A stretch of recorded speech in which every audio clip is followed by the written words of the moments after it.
Asbab al-Nuzul, the occasions of revelation, by Imam Abu al-Hasan, Ali ibn Ahmad, al-Wahidi al-Nisaburi. Translation by Muhammad al-Amrani. In the name of God, the most compassionate, the most merciful. O my Sustainer, make this easy and render it not difficult. The learned master, Abu al-Hasan Ali ibn Ahmad al-Wahidi of Nishapur, may God have mercy upon him, hath said, all praise is due to God, the munificent, the bestower of gifts. He who putteth the confederates to flight, and bringeth forth the clouds, and sendeth forth the winds, and revealeth the book amidst diverse events arising from manifold causes. He hath sent it down in portions, star by star, and hath entrusted unto it judgments and sciences. He, the Almighty, hath said, and a Qur'an have we revealed in parts, that thou mightest recite it unto mankind with deliberation. And we have sent it down in a gradual descent. 106. We were informed by the Shaykh Abu Bakr Ahmad ibn Muhammad al-Isfahani, who said, we were informed by Abd ibn Muhammad ibn Hayyan, who said, Abu Yahya al-Razi related to us, saying, Sahl ibn Uthman al-Askari related to us, saying, Yazid ibn Zurai related to us, saying, Abu Raja related to us, saying, I heard al-Hasan say concerning the word of the Almighty, and a Qur'an have we revealed in parts, that thou mightest recite it unto mankind with deliberation. It was mentioned unto us that between its beginning and its end lay 18 years. It was revealed unto him in Mecca for 8 years before he migrated, and in Medina for 10 years.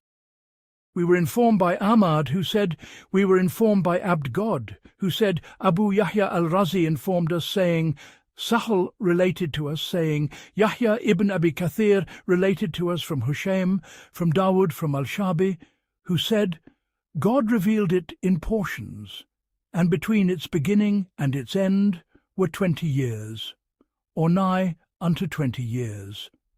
He sent it down as a magnificent Qur'an, and a wise remembrance, and an outstretched rope, and a covenant entrusted, and an all-encompassing shade, and a straight path. Within it are dazzling miracles, and manifest signs, and truthful proofs, and eloquent evidences. By it he refuted the arguments of the falsifiers, and by it he turned back the guile of the deceivers, and by it he supported Islam and the faith. Thus its path shone forth, and its lamp pierced the darkness, and its blessings enveloped all, and its wisdom gleamed upon the seal of the message, the one who proclaimed the evidence, the guide unto the community, the remover of affliction, the one who spoke with wisdom, the one sent with mercy. And so he raised the banners of truth, and revived the landmarks of verity, and crushed falsehood, and erased its traces, and suppressed polytheism, and demolished its bastions. And he ceased not to confront the polytheists with its clear proofs, until he had established the faith and nullified the specious arguments of the heretics. May the blessings of God be upon him, blessings whose term shall never end, and whose flow shall never be severed, and upon his family and his companions, whom he guided and purified, and whom he singled out and favoured with his companionship. And may he grant them peace in abundance. And after this, verily the sciences of the Qur'an are mighty, and their branches are abundant and many. Words fall short of them, however eloquent they may be, and the hem of their garment retreats, however ample it may be. And praise be to God, I have previously compiled collections that encompass the greater part of them, and contain their choicest gems. And in them is sufficiency and a clear message for one who seeks to apprehend them, and a freedom and independence from all other crafted works, for they contain the greatest of these sciences authentically presented, and convey it to the contemplative reader in a harmonious manner. However, the desires of this day have turned away from the sciences of the Qur'an, being false and deceptive therein, such that the strength of reproach has been rendered incapable of mending them. Thus the matter has led us to benefit the veiled beginners in the sciences of the book by elucidating the occasions for which it was revealed, for this is the most complete knowledge that one must attain, and the foremost to which one's concern should be directed. For it is impossible to know the interpretation of a verse and its intended path without standing upon its story and the explanation of its revelation. And it is not permissible to speak on the occasions of the revelation of the book, except through narration and hearing from those who witnessed the revelation, and stood upon its causes, and searched for its knowledge, and strove in its pursuit. And the divine law has issued a warning of the fire for the ignorant one who stumbles in this knowledge. We were informed by Abu Ibrahim Ismail ibn Ibrahim, the preacher, who said, "We were informed by Abu al-Husayn Muhammad ibn Ahmad ibn Hamid al-Attar, who said Ahmad ibn al-Hasan ibn Abdul Jabbar related to us, saying Layth ibn Hamad related to us, saying Abu Awana related to us, from Abdul Allah, from Sa'id ibn Jubair, from Ibn Abbas, who said, the Messenger of God, peace and blessings be upon him, said, be wary of narrating traditions save for what you know. For verily, whoever lies about me intentionally, let him take his seat in the fire. And whoever lies about the Qur'an without knowledge, let him take his seat in the fire. And the predecessors who have passed on, may God have mercy upon them, were of the utmost caution against speaking about the revelation of a verse. We were informed by Abu Nasr Ahmad ibn Abd God al-Mukhlad, who said, we were informed by Abu Amr ibn Nujayd, who said, Abu Muslim informed us, saying, Abd al-Rahman ibn Hamad related to us, saying, Abu Umair related to us from Muhammad ibn Sirin, who said, I asked Ubaidah about a verse of the Qur'an, and he said, fear God and speak what is right. Gone are those who understood wherefore the Qur'an was revealed.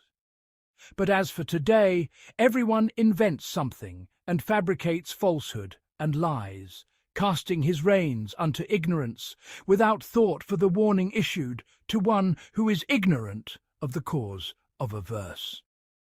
And it is this which has driven me to dictate this book, which gathers the occasions of revelation, so that the seekers of this matter and the speakers on the revelation of the Qur'an may have recourse to it, that they may know the truth and be free from deception and falsehood, and may strive to preserve it after hearing and seeking.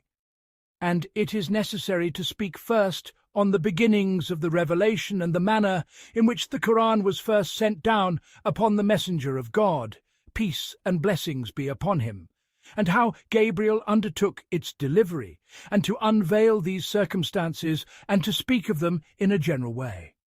Then we shall branch out in detailed discourse concerning the cause of the revelation of every verse for which a spoken, transmitted cause has been related. And God, the Exalted, is the granter of success in what is right and true, and the one who leads us from stumbling to the straight path. Discourse on the first that was revealed of the Qur'an. We were informed by Abu Ishaq Ahmad ibn Ibrahim al-Mukri, who said, we were informed by Abd ibn Hamid al-Isfahani, who said, Ahmad ibn Muhammad ibn al-Hasan, the memorizer, informed us, saying, Muhammad ibn Yahya related to me, saying, Abd al-Razak related to us, from Mamar, from Ibn Shihab al-Zuhri, who said, Urwa informed me, from Aisha, that she said, the commencement of the divine inspiration unto the Messenger of God, peace and blessings be upon him, was in the form of true visions in his sleep. And he would not see a vision, but that it came to pass, like the breaking of the dawn. Then solitude was made dear to him, and he would go to Hira to engage in tahanuth, which is the devotion of worship, for a number of nights, and he would take provisions for that purpose. Then he would return to Khadijah and take provisions for a like period, until the truth came upon him unexpectedly while he was in the cave of Hira. The angel came unto him and said, Read. The messenger of God, peace and blessings be upon him, said, and I answered, I am not a reader.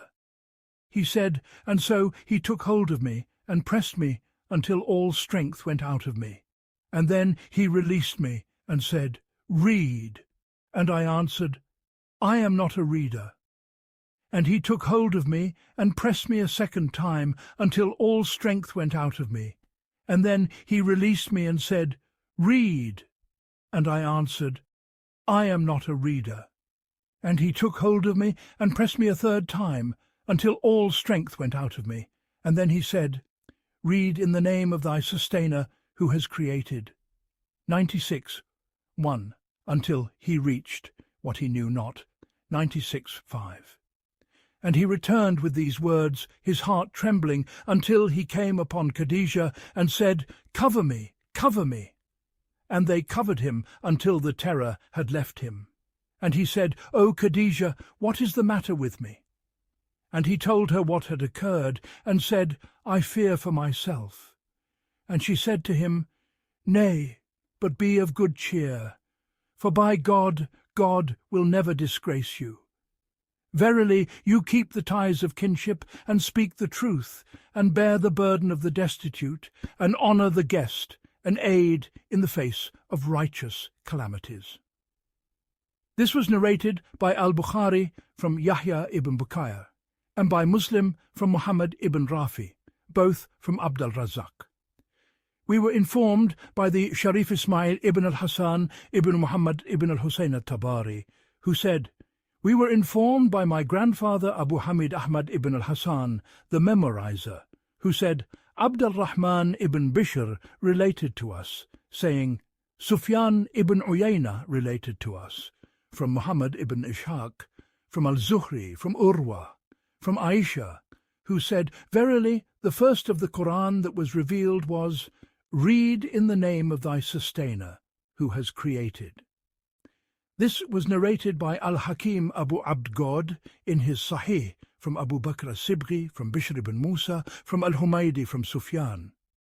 We were informed by Ahmad ibn Muhammad ibn Ibrahim al-Muqri, who said, We were informed by Abu al-Hasan Ali ibn Muhammad al-Jurjani, who said, Nasr ibn Muhammad, the memorizer, related to us, saying, Muhammad ibn Makhlad informed us that Muhammad ibn Ishaq related to them, saying, Yaqub al-Dawraqi related to us, saying, Ahmad ibn Nasr ibn Ziyad related to us, saying, Ali ibn al-Husayn ibn Waqid related to us, saying, My father related to me, saying, Yazid al-Nahwi related to me, from Ikrimah and al-Hasan, who both said the first thing revealed of the Qur'an was, In the name of God, the most gracious, the most merciful. It was the first thing revealed of the Qur'an in Mecca, and the first surah was, Read in the name of thy sustainer. We were informed by al-Hasan ibn Muhammad al-Farisi, who said, We were informed by Muhammad ibn Abd God ibn al-Fadl the merchant, who said, Muhammad ibn Muhammad ibn al-Hasan, the memorizer, informed us, saying, Muhammad ibn Yahya related to us, saying, Abu Salih related to us, saying, Al-Layth related to me, saying, Aqil related to me, from Ibn Shihab, who said, Muhammad ibn Abad ibn Jafar al-Makhzumi informed me that he heard one of their scholars say, The first thing that God revealed to his messenger, peace and blessings be upon him, was, Read in the name of thy sustainer, who has created man from a clinging substance. Read.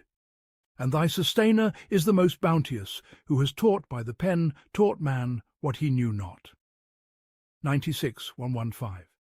They said, This is the beginning of the surah which was revealed to the messenger of God, peace and blessings be upon him, on the day of Hira. Then the rest of it was revealed after that, as God willed. As for the authentic hadith, which relates that the first thing revealed was Surah al-Muddathir, it is that which was related to us by the master Abu Ishaq al-Thalabi, who said, Abd God ibn Hamid related to us, saying, Muhammad ibn Yaqub related to us, saying, Ahmad ibn Isa ibn Zayd al-Baynisi related to us, saying, Amr ibn Abi Salama related to us from al-Awza'i, who said, Yahya ibn Abi Kathir related to me, saying, I asked Abu Salama ibn Abd al-Rahman, which of the Qur'an was revealed first? He said, O thou who art enveloped. 74. I said, or read in the name of thy sustainer? He said, I asked Jabir ibn Abdgod al-Ansari, which of the Qur'an was revealed first? He said, O thou who art enveloped. I said, or read in the name of thy sustainer. Jabir said, I shall relate to you what the Messenger of God, peace and blessings be upon him, related to us. The Messenger of God, peace and blessings be upon him, said, I was in seclusion in Hira for a month, and when I had completed my seclusion, I descended and went to the heart of the valley. I was called, and I looked before me and behind me, and to my right and to my left. Then I looked towards the sky, and behold, he was upon the throne in the air, meaning Gabriel. And a trembling seized me. I came to Khadijah and ordered them to wrap me, and they poured water upon me. Then God revealed unto me, O thou who art enveloped, arise and warn. 74:1-2. This was narrated by Muslim from Zuhair ibn Harb, from al-Walid ibn Muslim, from al-Awza'i. And this doth not contradict what we have mentioned aforetime. And that is because Jabir heard from the Prophet, peace and blessings be upon him, this latter story, and did not hear its beginning. So he supposed that Surah al-Muddathir was the first thing to be revealed, which is not so. Rather, it was the first thing revealed unto him after Surah Iqra. And what indicates this is what we were informed by Abu Abd al-Rahman ibn Hamid, who said, Muhammad ibn Abd God ibn Muhammad ibn Zakaria related to us, saying, Muhammad ibn Abd al-Rahman al-Daghuli informed us, saying, Muhammad ibn Yahya related to us, saying, Abd al-Razak related to us, saying, Mamar related to us from al-Zuhri, who said, Abu Salama ibn Abd al-Rahman informed me from Jabir, who said, I heard the Prophet, peace and blessings be upon him, speaking of the pause in the revelation. And he said in his narration, And as I was walking, I heard a voice from the sky, so I raised my head, and behold, it was the angel who had come to me at Hira, sitting upon a throne between the heaven and the earth. I was terrified of him, so I returned and said, Wrap me, and they enveloped me. Then God revealed, O thou who art enveloped. 74:1. This was narrated by al-Bukhari from Abd God ibn Muhammad and narrated by Muslim from Muhammad ibn Rafi, both from Abd al-Razzaq. And it is made clear by this hadith that the revelation had paused after the descent of Read in the name of thy sustainer, and then, O thou who art enveloped, was revealed. And what clarifies what we have said is the Prophet's telling, peace and blessings be upon him, that the angel who came to Hira was sitting, which proves that this story took place only after the revelation of Iqra. We were informed by Abu Ishaq Ahmad ibn Muhammad al-Muqri, who said, We were informed by al-Hasan Ali ibn Muhammad al-Muqri, who said, Abul Shaykh related to us, and Ahmad ibn Sulaiman ibn Ayyub related to us, saying, Muhammad ibn Ali ibn al-Hasan ibn Sufyan related to us, saying, Ali ibn al-Husayn ibn Waqid related to us, saying, My father related to me, saying, I heard Ali ibn al-Husayn say, The first surah revealed to the Messenger of God, peace and blessings be upon him, in Mecca was, Read in the name of thy sustainer. The last surah revealed to the Messenger of God, peace and blessings be upon him, in Mecca was, Al-Mu'minun, and it is said, Al-Ankabut. The first surah revealed in Medina was, Woe unto the defrauders. The last surah revealed in Medina was Bara. The first surah which the Messenger of God, peace and blessings be upon him, made known in Mecca was Wal-Najm. The most severe verse for the people of the fire is, Taste then, for we shall not increase you, save in torment. 78:8-30. The most hopeful verse in the Qur'an for the people of Tawheed is, Verily, God forgiveth not that partners be ascribed unto him, but he forgiveth what is less than that. 4:48 the verse. And the last verse revealed to the Messenger of God, Peace and blessings be upon him, was, and be conscious of a day on which you shall be brought back unto God. 2:281. And the Prophet, peace and blessings be upon him, lived for 9 nights after it. Discourse on the last that was revealed of the Qur'an. We were informed by Abu Ibrahim, Ismail ibn Ibrahim the preacher, who said, Muhammad related to us, saying, Abu Amr ibn Matar informed us, saying, Abu Khalifa al-Fadl ibn al-Hubab al-Jumahi informed us, saying, Abu al-Walid related to us, saying, Shuba related to us, saying, Abu Ishaq related to us, saying, I heard al-Bara ibn Azib say, the last verse revealed was, They ask thee for a pronouncement. Say, God pronounces unto you concerning the one who has no ascendants or descendants. 4:176, and the last surah revealed was Bara. This was narrated by al-Bukhari in the tafsir from Sulaiman ibn Harb from Shuba, and he narrated it in another place from Abu al-Walid, and it was narrated by Muslim from Bundar, from Gundar, from Shuba. We were informed by Abu Bakr al-Tamimi, who said, We were informed by Abu Muhammad al-Jayani, who said, Abu Yahya al-Razi related to us, saying, Sahal ibn Uthman related to us, saying, Ibn al-Mubarak related to us from Jubair, from al-Dahhak, from Ibn Abbas, who said, the last verse revealed was, And be conscious of a day on which you shall be brought back unto God. 2:281. We were informed by Muhammad ibn Abd al-Rahman al-Nahwi, who said, We were informed by Muhammad ibn Ahmad ibn Sinan al-Mukri, who said, Ahmad ibn Ali al-Mawsili informed us, saying, Ahmad ibn al-Ahmash related to us, saying, Muhammad ibn Fudail related to us, saying, Al-Kalbi related to us from Abu Salih from Ibn Abbas concerning his word, and be conscious of a day on which you shall be brought back unto God. 2:281, he said. They mentioned that this verse and the last verse of Surah Al-Nisa were revealed at the end of the Qur'an. We were informed by Ismail ibn Ibrahim al-Sufi, who said, We were informed by Abu Bakr Muhammad ibn Ahmad ibn Yaqub, who said, Al-Hasan ibn Abd God al-Abdi related to us, saying, Muslim ibn Ibrahim related to us, saying, Shuba related to us, from Ali ibn Zayd, from Yusuf ibn Mihran, from Ibn Abbas, from Ubay ibn Ka'b, that he said, The last verse revealed in the time of the Messenger of God, peace and blessings be upon him, was, There has now come unto you a messenger from among yourselves. 9:128, and he recited it to the end of the surah. This was narrated by Al-Hakim Abu Abd God in his Sahih from Al-Asam, from Bakar ibn Qutaybah, from Abu Amir al-Aqadi, from Shuba.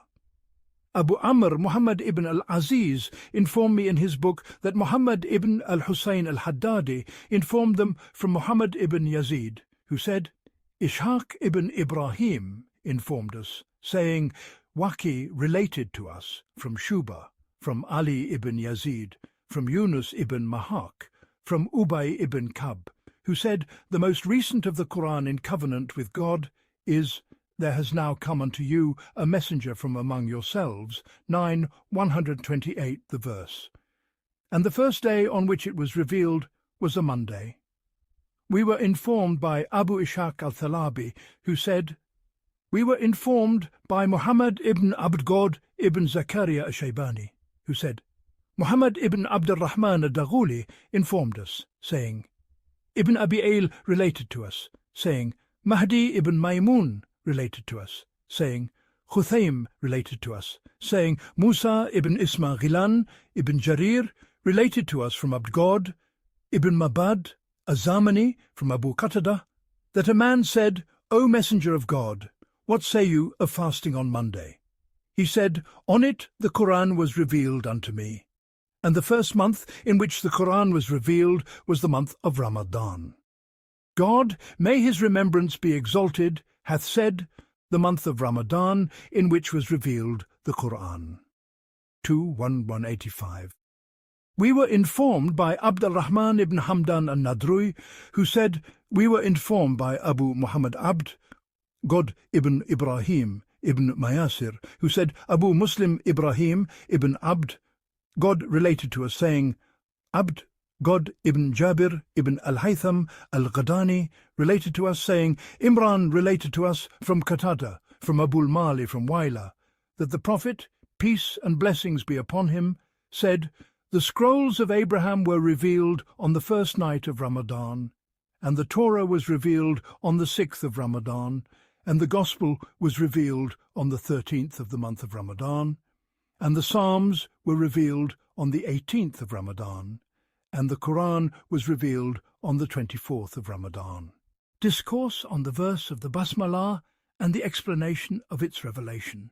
We were informed by Ahmad ibn Muhammad ibn Ibrahim al-Muqri, who said, We were informed by al-Hasan Ali ibn Muhammad al-Jurjani, who said, Abu Bakr, Muhammad ibn Abd al-Rahman al-Jawhari informed us, saying, Muhammad ibn Yahya ibn Manda related to us, saying, Abu Quraib related to us, saying, Uthman ibn Sa'id related to us, saying, Bishr ibn Imar related to us, from Abu Rizq, from al-Dahak, from Ibn Abbas, that he said, The first thing which Gabriel brought down upon the Prophet, peace and blessings be upon him, he said, O Muhammad, prepare yourself, then say, In the name of God, the most gracious, the most merciful.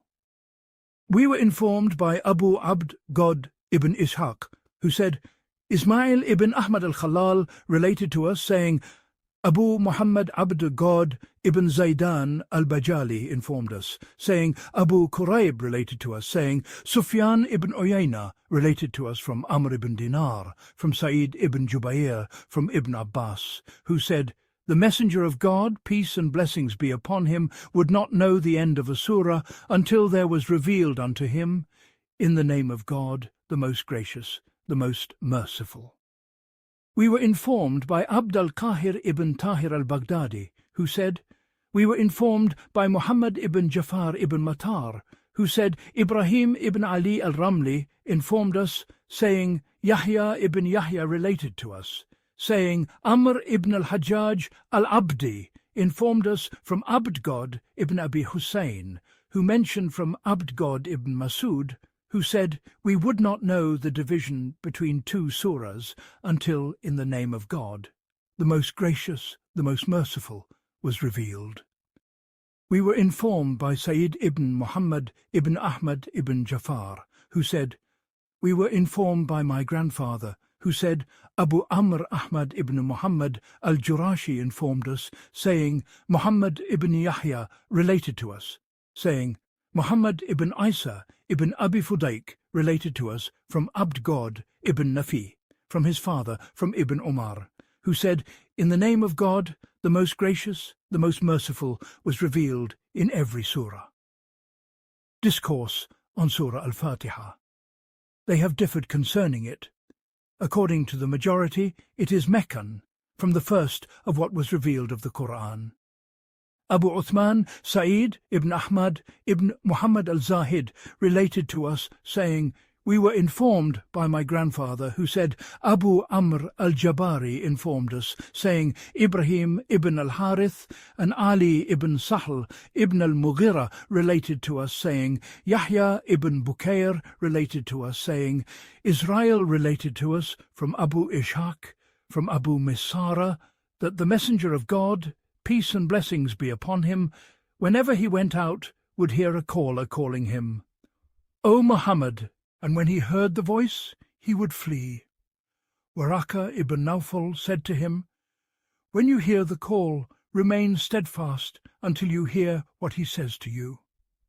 He said, and when he went out, he heard the call, "O Muhammad," and he said, "At your service." He said, "Say, I bear witness that there is no God but God, and I bear witness that Muhammad is the messenger of God." Then he said, "Say, all praise is due to God, the sustainer of all the worlds, the most gracious, the most merciful, master of the day of judgment," until he had completed the opening of the book. And this is the saying of Ali ibn Abi Talib. We were informed by Abu Ishaq Ahmad ibn Muhammad, the exegete, who said, "We were informed by al-Hasan ibn Jafar, the exegete, who said, Al-Hasan ibn Muhammad ibn Mahmud al-Marwazi informed us, saying, Abd-God ibn Mahmud al-Sadi related to us, saying, Abu Yahya al-Qasri related to us, saying, Marwan ibn Muawiyah related to us, from al-Wala ibn al-Musayyib, from al-Fadl ibn Omar, from Ali ibn Abi Talib, upon him be peace, who said, the opening of the book was revealed in Mecca from a treasure beneath the throne. And with this chain of narration from al-Sadi, Amr ibn Salih related to us, saying, My father related to us from al-Kalbi, from Abu Salih, from Ibn Abbas, who said, The Prophet, peace and blessings be upon him, stood in Mecca, and said, In the name of God, the most gracious, the most merciful. All praise is due to God, the sustainer of all the worlds. And Quraysh said, May God break your mouth. And something like this was said by al-Hasan and Qatada. And according to Mujahid, al-Fatiha is Medinan. Al-Husayn ibn al-Fadl said, For every scholar there is a lapse, and this is a slip on the part of Mujahid, for he alone holds this view, and the scholars are in disagreement with him. And what settles the matter that it is Meccan is the word of the Almighty. And verily we have bestowed upon thee 7 of the oft-repeated verses and the magnificent Qur'an. 1587, meaning Al-Fatiha.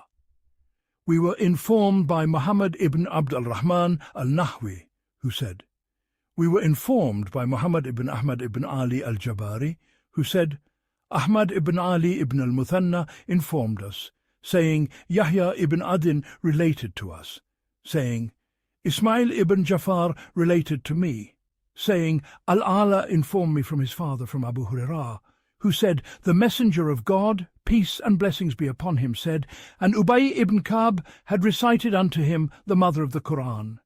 By him in whose hand is my soul, God has not revealed in the Torah, nor in the Gospel, nor in the Psalms, nor in the Qur'an, the like of it.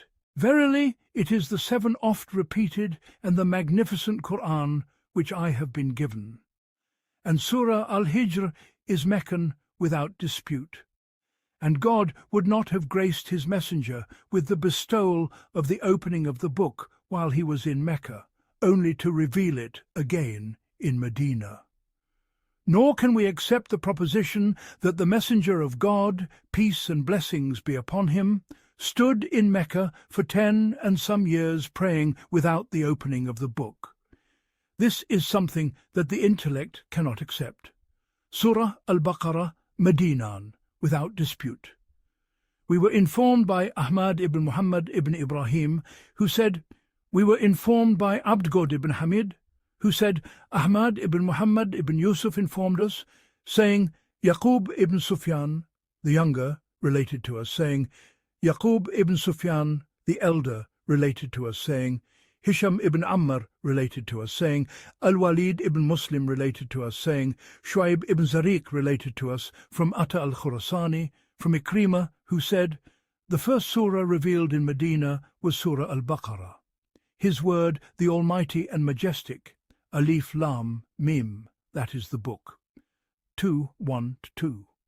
We were informed by Abu Uthman al-Zafarani, who said, We were informed by Abu Amr ibn Matar, who said, Jafar ibn Muhammad ibn al-Layth informed us, saying, Abu Hudayfa related to us, saying, Sufyan related to us from Ibn Abi Najih, from Mujahid, who said 4 verses from the beginning of the surah were revealed concerning the believers, and 2 verses after them were revealed concerning the disbelievers, and 13 verses after them were revealed concerning the hypocrites. And his word, verily, those who disbelieve.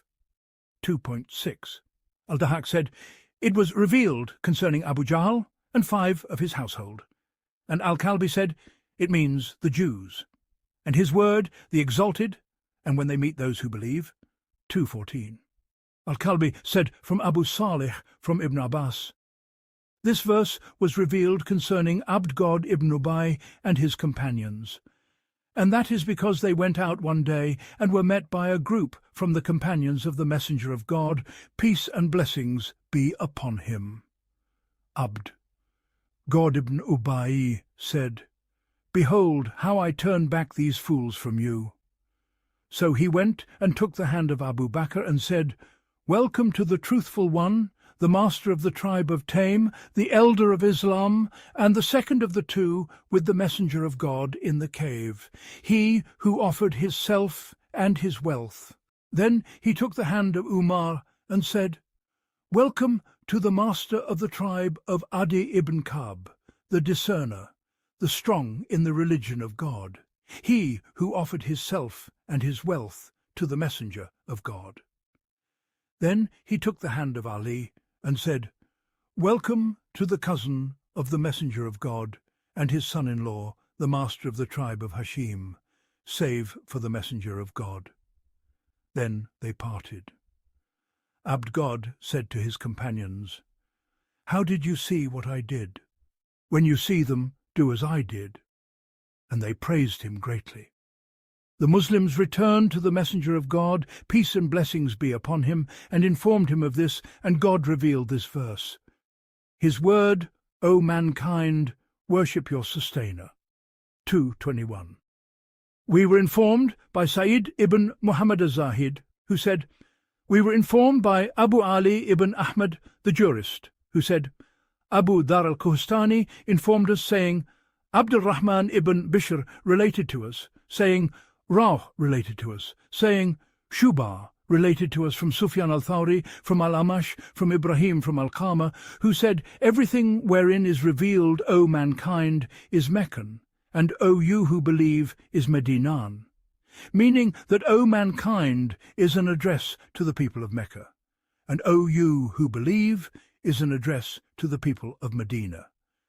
His word, O mankind, worship your sustainer, 2:21, is an address to the polytheists of Mecca, until his word, and give glad tidings to those who believe. 2.25. And this verse was revealed concerning the believers. And that is because God, the Exalted, when he mentioned the reward of the disbelievers with his word, the fire whose fuel is men and stones, prepared for the disbelievers. 2.24.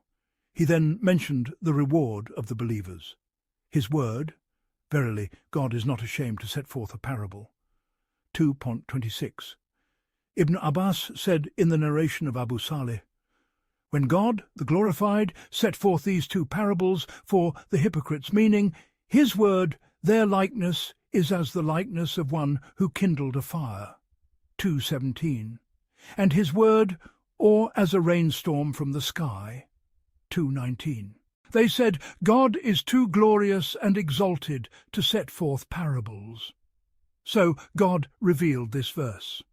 And al-Hasan and Qatada said, when God mentioned the fly and the spider in his book and set forth a parable for the polytheists, the Jews laughed and said, this resembles not the speech of God. So God revealed this verse. We were informed by Ahmad ibn Abd-God ibn Ishaq, the memorizer, in his book, who said, Suleiman ibn Ayyub al-Tabarani informed us, saying, Bakr ibn Sahl related to us, saying, Abdul Aziz ibn Sa'id related to us, from Musa ibn Abdul Rahman, from Ibn Jurayj, from Ata, From Ibn Abbas concerning his word verily, God is not ashamed to set forth a parable, he said. And that is because God mentioned the gods of the polytheists, and said, and if the fly should snatch away anything from them, 22:73, and he mentioned the guile of the gods, and made it like the web of a spider. So they said, do you see where God has mentioned the fly and the spider in what he has revealed of the Qur'an upon Muhammad? What is to be done with this? So God revealed this verse. His word, do you command mankind to righteousness? 2:44. Ibn Abbas said in the narration of Al-Kalbi from Abu Hatim, with the chain that was mentioned, it was revealed concerning the Jews of Medina. A man among them would say to his son-in-law and to his relatives and to those between whom and him there was a bond of milk kinship from among the Muslims, remain steadfast upon the religion which you follow and that which this man commands you, meaning Muhammad, peace and blessings be upon him, for his command is truth. And they would command the people with this, but would not do it themselves. And his word, and seek help through patience and prayer, 2:45. According to most of the people of knowledge, this verse is an address to the people of the book, and it is at the same time a lesson for all servants of God. And some have said this address returns to address the Muslims, but the first saying is more apparent, and his word, verily, those who believe and those who are Jews. 2:62, the verse. We were informed by Ahmad ibn Muhammad ibn Ahmad, the memorizer, who said, we were informed by Abd God ibn Muhammad ibn Jafar, the memorizer, who said, Abu Yahya al-Razi related to us, saying, Sahal ibn Uthman al-Askari related to us, saying, Yahya ibn Abi Zaidah related to us, who said, Ibn Jurayj said from Abd God ibn Kathir, from Mujahid, who said, when Salman related to the Prophet, peace and blessings be upon him, the story of the people of the monastery, he said, they are in the fire. Salman said, then the earth grew dark for me.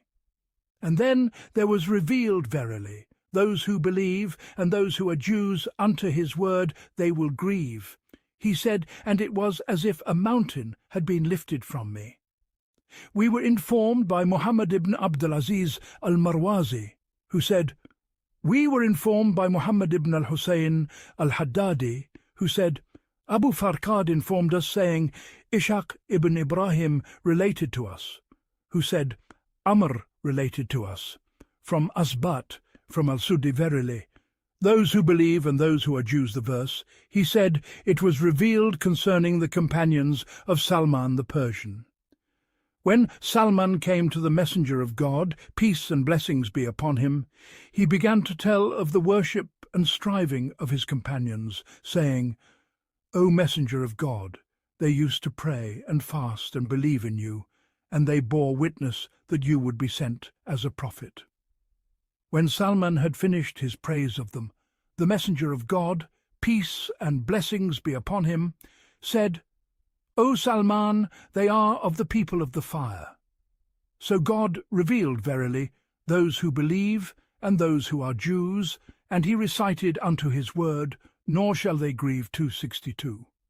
We were informed by Muhammad ibn Ahmad ibn Muhammad ibn Jafar, who said, we were informed by Muhammad ibn Abd God ibn Zakaria, who said, Muhammad ibn Abd al-Rahman al-Daghuli informed us, saying, Abu Bakr ibn Abi Khaythama related to us, who said, Amr ibn Hammad related to us, saying, Asbab related to us from al-Suddi, from Abu Malik, from Abu Saleh, from Ibn Abbas, and from Murrah, from Ibn Masud, and from people from among the companions of the Prophet, peace and blessings be upon him.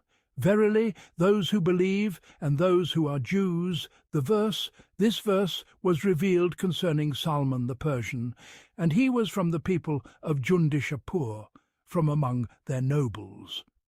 And what comes after this verse was revealed concerning the Jews, and his word, so woe unto those who write the book with their own hands. 279, the verse. It was revealed concerning those who changed the description of the Prophet, peace and blessings be upon him, and altered his attributes. Al-Kalbi said with the chain we have mentioned, they altered the description of the Messenger of God, peace and blessings be upon him, in their book, and made him of fair complexion, with straight hair, and tall. Whereas he was of a brownish complexion, and of medium height, peace and blessings be upon him. And they said to their companions and followers, look at the description of the Prophet who will be sent in the end of time. It does not resemble the attributes of this one. And the scholars and rabbis had a source of sustenance from the rest of the Jews, and they feared that their sustenance would be lost if they revealed the true description, and for that reason they altered it. His word, and they say, the fire will not touch us, save for a numbered count of days. 280. We were informed by Ismail ibn Abil Qasim al-Sufi, who said, we were informed by Abul Hussein al-Attar, who said, Ahmad ibn al-Hussein ibn Abd al-Jabbar informed us, saying, Abul Qasim Abd God ibn Sa'd al-Zuhri related to me, saying, Abu Amr related to me, saying, my father related to us from Abu Ishaq, who said, Muhammad ibn Abi Muhammad related to me from Ikrimah, from Ibn Abbas, who said, the Messenger of God, peace and blessings be upon him, came to Medina, and the Jews would say, this world is but for 7,000 years. Mankind shall be punished in the fire for each 1,000 years of this world, for 1 day in the fire of the hereafter. And so it is but 7 days, then the punishment shall cease. And God, the Exalted, revealed concerning their saying, and they say, the fire will not touch us, save for a numbered count of days. And Ibn Abbas said in the narration of Al-Dahhak, the people of the book found that the distance between the two ends of hell is a journey of 40 years. They said, we shall not be punished in the fire, save for what we found in the Torah. And when the day of resurrection comes, they will be plunged into the fire, and they will journey in punishment until they reach Sakar, and in it is the tree of Zakum, until the last of the numbered days. And the keepers of the fire will say to them, O enemies of God, you claimed that you would not be punished in the fire, save for a numbered count of days. The number has ended, but eternity remains. His word, do you then hope? 2.75, the verse. Ibn Abbas and Muqatil said, it was revealed concerning the 70 whom Moses chose to go with him to God, the Exalted. And when they went with him, they heard the speech of God, the Exalted, as he commanded and forbade. Then they returned to their people. As for the truthful ones, they conveyed what they had heard. But a party among them said, we heard God say in his very words, if you are able to do these things, then do them, and if you wish, do not do them, and there is no harm. And according to most of the exegetes, the verse was revealed concerning those who altered the verse of stoning, and the description of Muhammad, peace and blessings be upon him. And his word, and they had before sought victory over those who disbelieved. 289. Ibn Abbas said, the Jews of Khaybar used to fight against Ghatafan, and whenever they met, the Jews of Khaybar were defeated. So the Jews sought refuge in this supplication and said, O God, we ask you, by the right of the unlettered prophet, whom you promised to bring forth for us in the end of time, that you grant us victory over them. He said, and whenever they met, they would supplicate with this prayer, and would defeat Ghatafan. But when the prophet, peace and blessings be upon him, was sent, they disbelieved in him. So God, the Exalted, revealed, and they had before sought victory over those who disbelieved, that is, by you, O Muhammad, unto his word. So the curse of God be upon the disbelievers. And al-Sudi said, the Arabs would pass by the Jews, and the Jews would receive harm from them. and the Jews would find the description of Muhammad in the Torah, that God would send him and they would fight alongside him against the Arabs. But when Muhammad, peace and blessings be upon him, came to them, they disbelieved in him out of envy, and said, "The messengers have only ever been from the children of Israel. So what is this one doing from the children of Ishmael?" His word. Say, whosoever is an enemy to Gabriel. 297, the verse. We were informed by Sa'id ibn Muhammad ibn Ahmad al-Zahid, who said, we were informed by al-Hasan ibn Ahmad al-Shaybani, who said, al-Mu'ammal ibn al-Hasan informed us, saying, Muhammad ibn Ismail ibn Salim related to us, saying, Abu Nuaym related to us, saying, Abdgod ibn al-Walid related to us, from Bukair, from Ibn Shihab, from Sa'id ibn Jubair, from Ibn Abbas, who said, the Jews came to the Prophet, peace and blessings be upon him, and said, O Abul Qasim, we shall ask you about certain things, and if you answer us concerning them, we shall follow you. Inform us, who is it that comes to you from among the angels? For there is no prophet but that an angel comes to him from his sustainer, may he be glorified and exalted, with the message and the revelation. So who is your companion? He said, Gabriel. They said, that is the one who descends with war and with fighting. He is our enemy. Had you said Michael, who descends with rain and mercy, we would have followed you. So God, the Exalted, revealed, say, whosoever is an enemy to Gabriel, for he has brought it down upon thy heart, unto his word, for verily God is an enemy to the disbelievers. His word, whosoever is an enemy to God and his angels. 298, the verse. We were informed by Abu Bakr al-Isfahani, who said, we were informed by Abu Shaykh the Memorizer, who said, Abu Yahya al-Razi related to us, saying, Sahl ibn Uthman related to us, saying, Ali ibn Mushir related to us from Dawood, from al-Shabi, who said, Umar ibn al-Khattab, may God be pleased with him, said, I used to go to the Jews during their study of the Torah, and would marvel at the Qur'an's agreement with the Torah and the Torah's agreement with the Qur'an. They said, O Umar, no one is more beloved to us than you. I said, and why? They said, because you come to us and visit us. I said, I only come to marvel at how the Book of God confirms itself, and how the Torah agrees with the Qur'an, and the Qur'an agrees with the Torah. While I was with them one day, the messenger of God, peace and blessings be upon him, passed behind my back. They said, This is your companion, so go to him. I turned to him, and lo, the messenger of God, peace and blessings be upon him, had entered an alleyway in Medina. I turned to them and said, I adjure you by God, and by the book that was sent down upon you, do you know that he is the messenger of God? Their leader said, He has adjured you by God, so inform him. They said, You are our leader, so you inform him. Their leader said, We know that he is the messenger of God.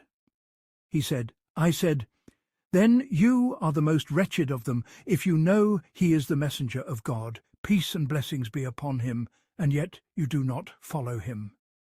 They said, We have an enemy among the angels, and a friend among the angels. I said, Who is your enemy, and who is your friend? They said, Our enemy is Gabriel, and he is the angel of severity, harshness, burdens, and strictness. I said, And who is your friend? They said, Michael, and he is the angel of compassion, gentleness, and ease. I said, Then I bear witness before you that it is not lawful for Gabriel to be an enemy to the friend of Michael, nor is it lawful for Michael to be at peace with the enemy of Gabriel. Verily, they both, and those with them, are enemies to whomever they oppose, and friends to whomever they befriend. Then I arose and entered the alleyway which the messenger of God, peace and blessings be upon him, had entered. He met me and said, O son of Al-Khattab, shall I not recite to you verses that were revealed to me just now? I said, Indeed. And he recited, Say, whosoever is an enemy to Gabriel, for he, the verse, until he reached, and none disbelieve in them, save the defiantly disobedient. 299. I said, By him who sent you with the truth, I came only to inform you of what the Jews had said, but behold, the subtle, the all-aware, has preceded me with the news. Umar said, And I saw myself to be firmer in the religion of God than a stone. And Ibn Abbas said, A scholar from among the rabbis of the Jews of Fadak, named Abd ibn Surya, debated with the Prophet, peace and blessings be upon him, and asked him about several matters. When the proof was established against him, he said, Which angel comes to you from the heavens? He said, Gabriel, and God has not sent a prophet, but that he is his guardian. He said, That is our enemy among the angels. Had it been Michael, we would have believed in you. Verily, Gabriel descended with punishment, fighting, and severity. He showed us enmity many times, and the most severe of that upon us was that God revealed to our prophet that Jerusalem would be destroyed at the hands of a man named Bukhtanasar, Nebuchadnezzar, and he informed us of the time in which it would be destroyed. When that time came, we sent one of the strongest men of the children of Israel to seek out Bukhtanasar and kill him. He set out in search of him until he found him in Babylon, a poor boy with no strength. Our companion took him to kill him, but Gabriel defended him and said to our companion, If it is your sustainer who has permitted your destruction, then you will not be given power over him. And if it is not so, then by what right do you kill him? Our companion believed him and returned to us. And Bukhtanasar grew and became powerful, and he invaded us and destroyed Jerusalem. For this reason we take him as an enemy. So God revealed this verse. And Muqatil said, the Jews said, Gabriel was our enemy. He was commanded to place the prophethood among us, but he placed it among others. So God revealed this verse. His word, and verily we have sent down unto thee the book as clear signs. 2:1999. Ibn Abbas said, This is a response to Ibn Surya when he said to the messenger of God, Peace and blessings be upon him. O Muhammad, you have not brought us anything that we recognize. No clear sign has been revealed to you that we might follow you on its account. So God revealed this verse, his word, and they followed what the devils recited in the kingdom of Solomon. 2:102, the verse. Muhammad ibn Abd al-Aziz al-Kantari informed me, who said Abu al-Fadl al-Haddadi informed us, who said Abu Yazid al-Khalidi informed us, who said Ishaq ibn Ibrahim related to us, saying, My grandfather related to me, saying Hussein ibn Abd al-Rahman related to us from Imran ibn al-Harith, who said, while we were with Ibn Abbas, he said, Verily, the devils used to eavesdrop on the heavens, and one of them would come with a word of truth. And when one of them was found to be truthful, he would mix with it 70 lies, and this would rejoice the hearts of the people. Solomon became aware of this, so he took these writings and buried them beneath the throne. When Solomon died, a devil of the road stood up and said, Shall I not guide you to the impregnable treasure of Solomon, a treasure like no other? They said, Yes. He said, It is beneath the throne. So they brought it out, and they said, This is the magic of Solomon, with which he enchanted the nations. So God sent down the excuse of Solomon, and they followed what the devils recited in the kingdom of Solomon, and Solomon did not disbelieve. And al-Kalbi said, Verily, the devils wrote down magic and incantations in the name of Asaph. This is what Asaph ibn Barchia taught the king. Then they buried it under his prayer place when God took his kingdom from him, and Solomon was not aware of this. And when Solomon died, they extracted it from under his prayer place, and said to the people, Solomon only ruled you by this, so learn it. When the scholars of the children of Israel learned of this, they said, God forbid that this should be the knowledge of Solomon. But as for the common folk, they said, This is the knowledge of Solomon. And they turned to learning it, and they rejected the books of their prophets. So reproach for Solomon became widespread.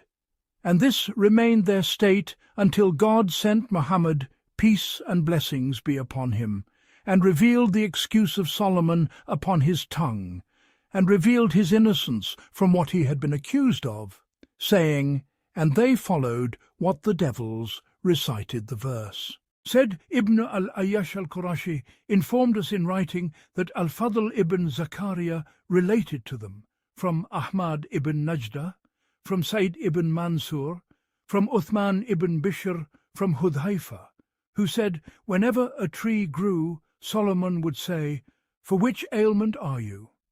And it would say, For such and such. When the carob tree grew, he said, For what thing are you? It said, For the ruin of your house. He said, You will ruin it. It said, Yes. He said, A wretched tree you are. And it was not long before he died. So people began to say concerning their sick, If only he were like Solomon. So the devils took a book and wrote in it and placed it in Solomon's prayer place and said, We will guide you to what Solomon used for healing. And they went forth and extracted it, and behold, in it was magic and incantations. So God the Exalted revealed, and they followed what the devils recited in the kingdom of Solomon unto his word, so do not disbelieve. 2:102. Al-Sudi said, In the time of Solomon people wrote down magic and busied themselves with learning it. So Solomon took those books and buried them under his throne and forbade them from it. When Solomon died and he was gone, they knew where the books were buried. So a devil took the form of a man and came to a group of the children of Israel and said, Shall I guide you to a treasure that you will never exhaust? They said, Yes. He said, Then dig under the throne. They dug and found those books. When they brought them out, the devil said, Solomon controlled the jinn and men and devils and birds with this. So the children of Israel took those books, and for that reason magic is most often found among the Jews. And God, the Almighty and Majestic, absolved Solomon of that and revealed this verse. His word, the Exalted, O you who believe, say not Raina, 2:104, the verse. Ibn Abbas said in the narration of Atta, And that is because the Arabs used to speak this word. When the Jews heard them saying it to the prophet, peace and blessings be upon him, it pleased them.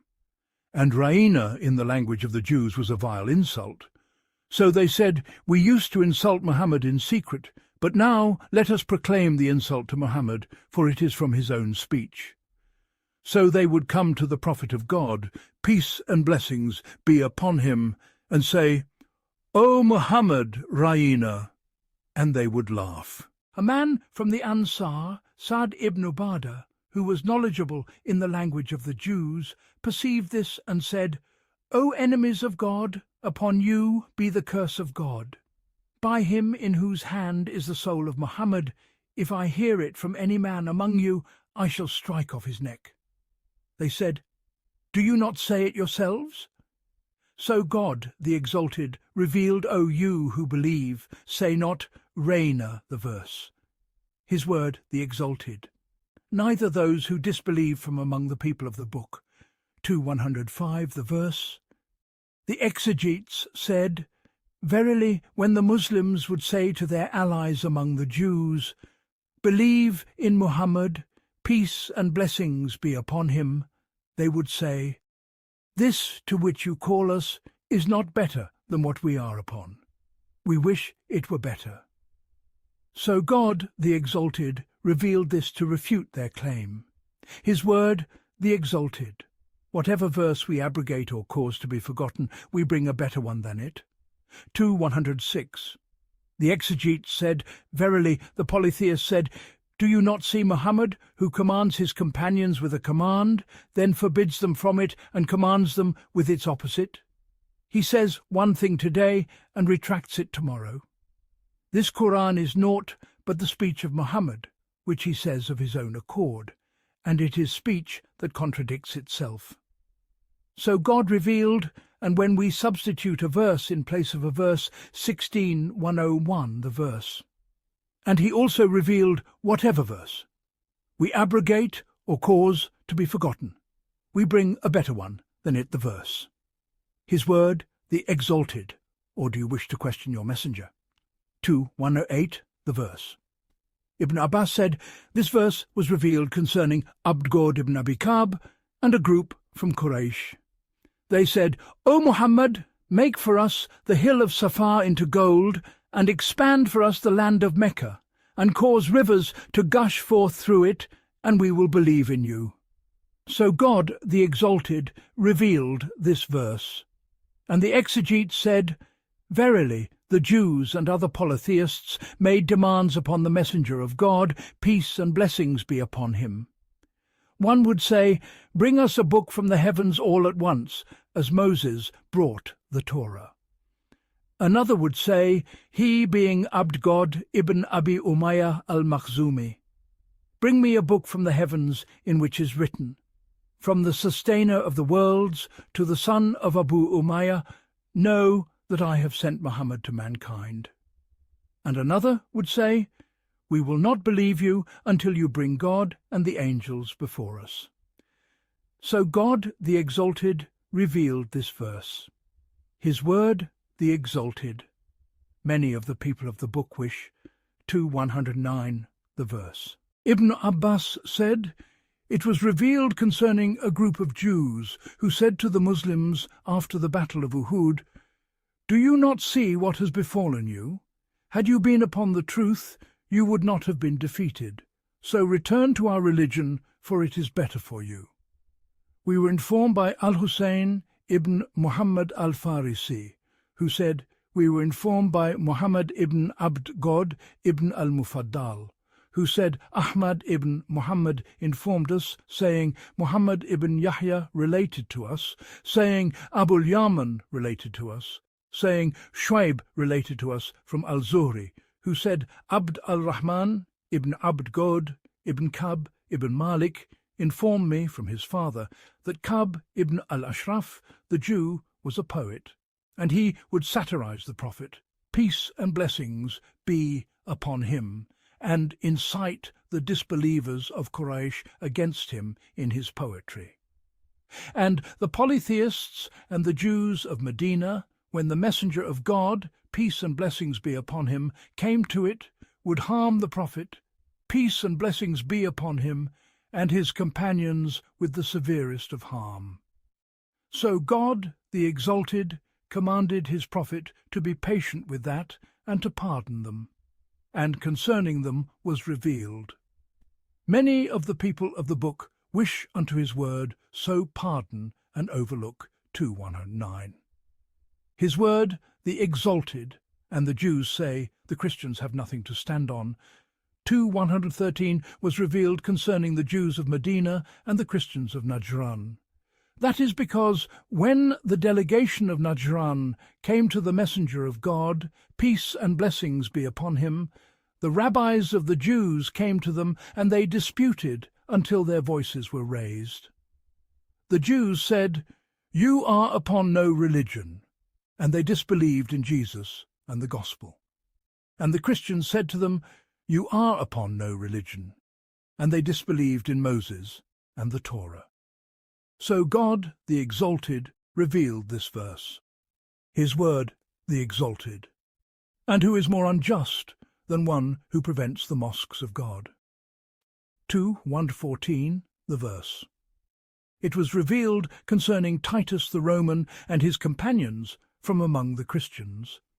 And that is because they invaded the children of Israel, killed their fighters, took their children captive, burned the Torah, destroyed the temple in Jerusalem, and cast carcasses into it.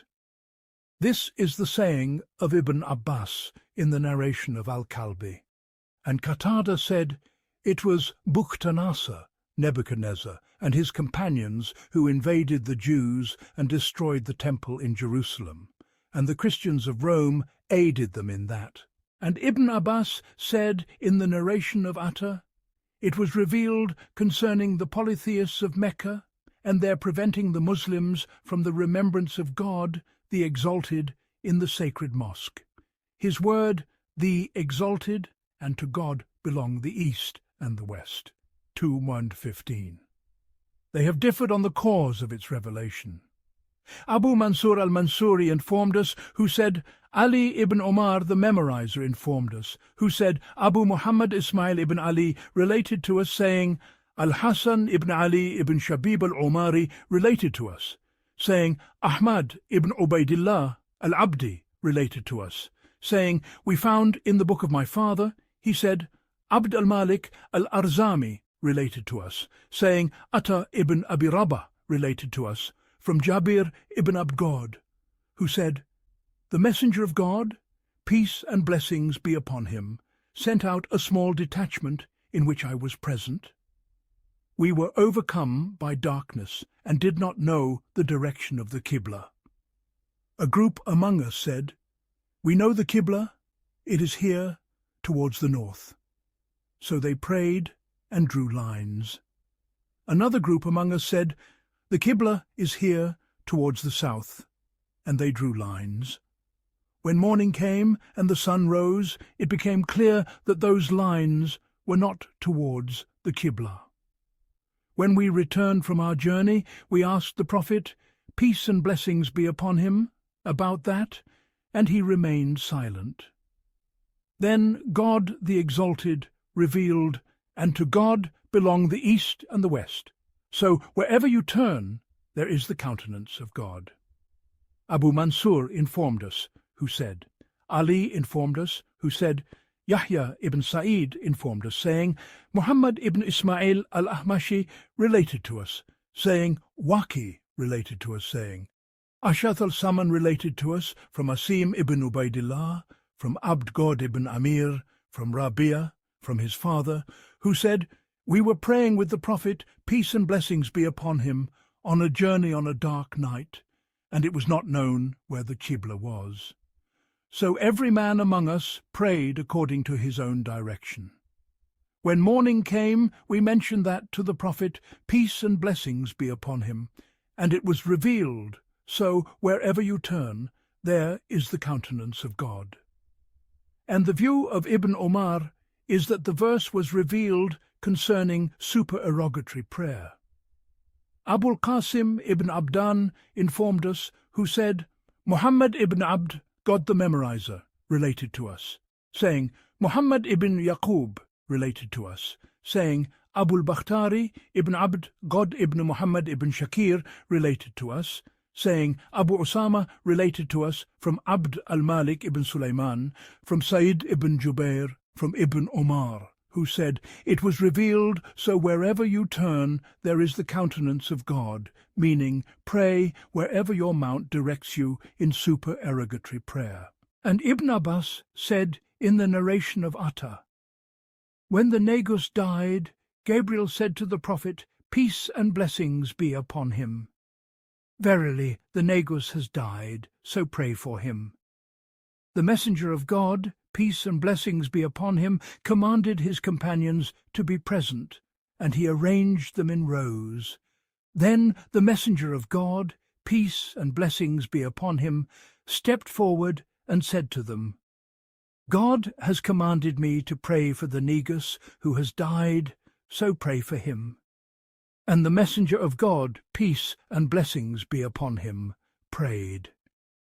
His companions said to themselves, "How do we pray for a man who died while praying towards a Qibla other than ours?"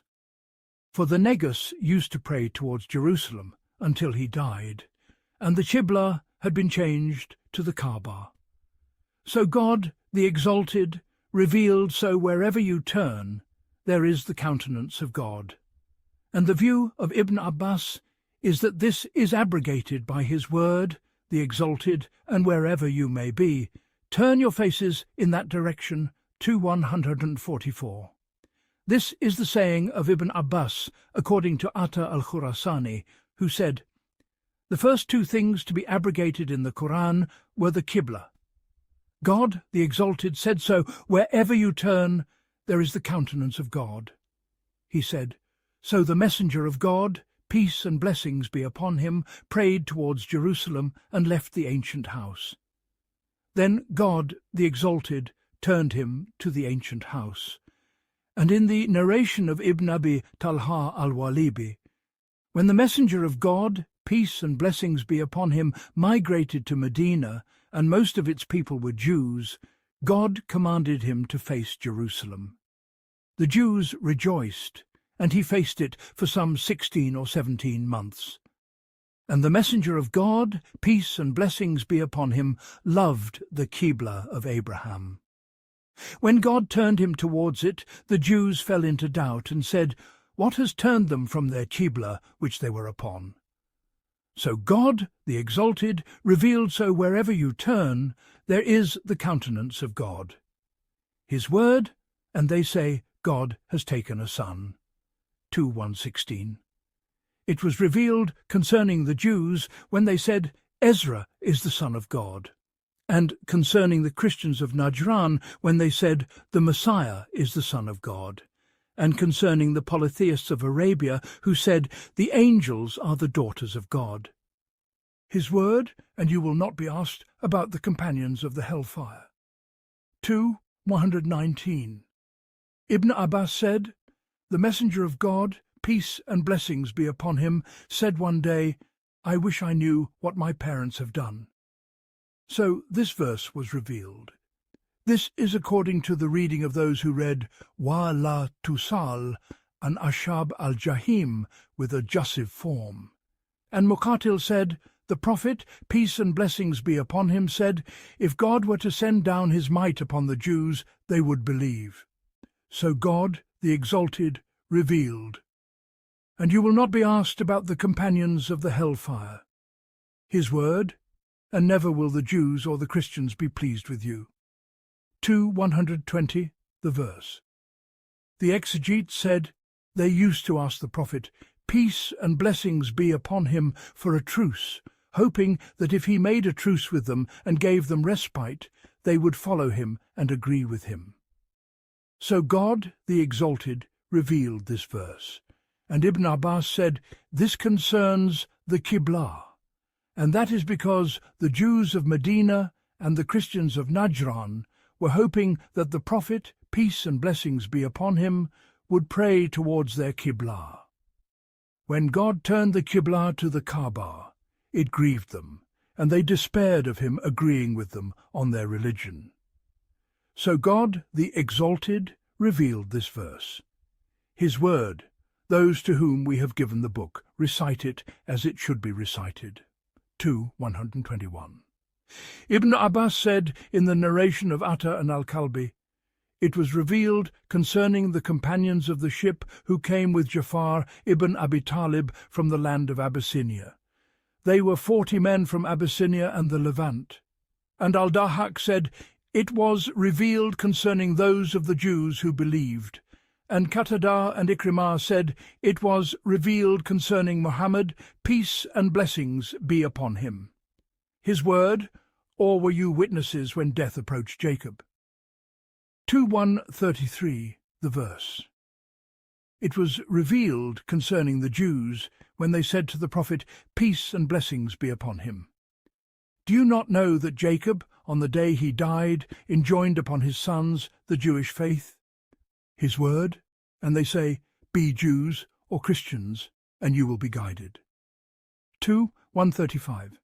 Ibn Abbas said it was revealed concerning the leaders of the Jews of Medina, Kab ibn al-Ashraf, Malik ibn al-Sayf, and Abu Yasir ibn Akhtab, and concerning the Christians of Najran. And that is because they disputed with the Muslims concerning religion, each group claiming that it was more entitled to the religion of God, the Exalted, than the other. The Jews said, "Our prophet is the best of the prophets, our book, the Torah, is the best of books, and our religion is the best of religions." And they disbelieved in Jesus, the Gospel, Muhammad, and the Qur'an. And the Christians said, "Our prophet is the best of the prophets, our book, the Gospel, is the best of books, and our religion is the best of religions." And they disbelieved in Muhammad and the Qur'an. And each of the two groups said to the believers, "Be upon our religion, for there is no religion other than that." And they called them to their religion. His word, the baptism of God, and who is better than God in baptism? 2:38. Ibn Abbas said, "Verily, when a child was born to one of the Christians, and 7 days had passed over him, they would dye him in a water of theirs called the Mahmudi baptistry, to purify him thereby. And they would say, 'This is a purification in place of circumcision.' And when they did that, he became a true Christian. So God, the Exalted, revealed this verse. His word, the foolish among the people, will say. 2:142, the verse. It was revealed concerning the change of the Qibla. We were informed by Muhammad ibn Ahmad ibn Jafar, who said, we were informed by Zahir ibn Jafar, who said, al-Hasan ibn Muhammad ibn Musab informed us, saying, Yahya ibn Hakim related to us, saying, Abd-God ibn Raja related to us, saying, Israel related to us from Abu Ishaq, from al-Bara, who said, when the messenger of God, peace and blessings be upon him, came to Medina, he prayed towards Jerusalem for 16 or 17 months. And the messenger of God, peace and blessings be upon him, loved to face towards the Kaaba. So God, the Exalted, revealed, we have certainly seen the turning of your face to the heaven, to the end of the verse 2:144. Then the foolish among the people, who were the Jews, said, what has turned them from their Qibla, which they were upon? God, the Exalted, said, say, to God belong the east and the west, to the end of the verse 2:142. This was narrated by al-Bukhari from Abd-God ibn Raja. His word, and God would never make your faith to be lost. 2:143.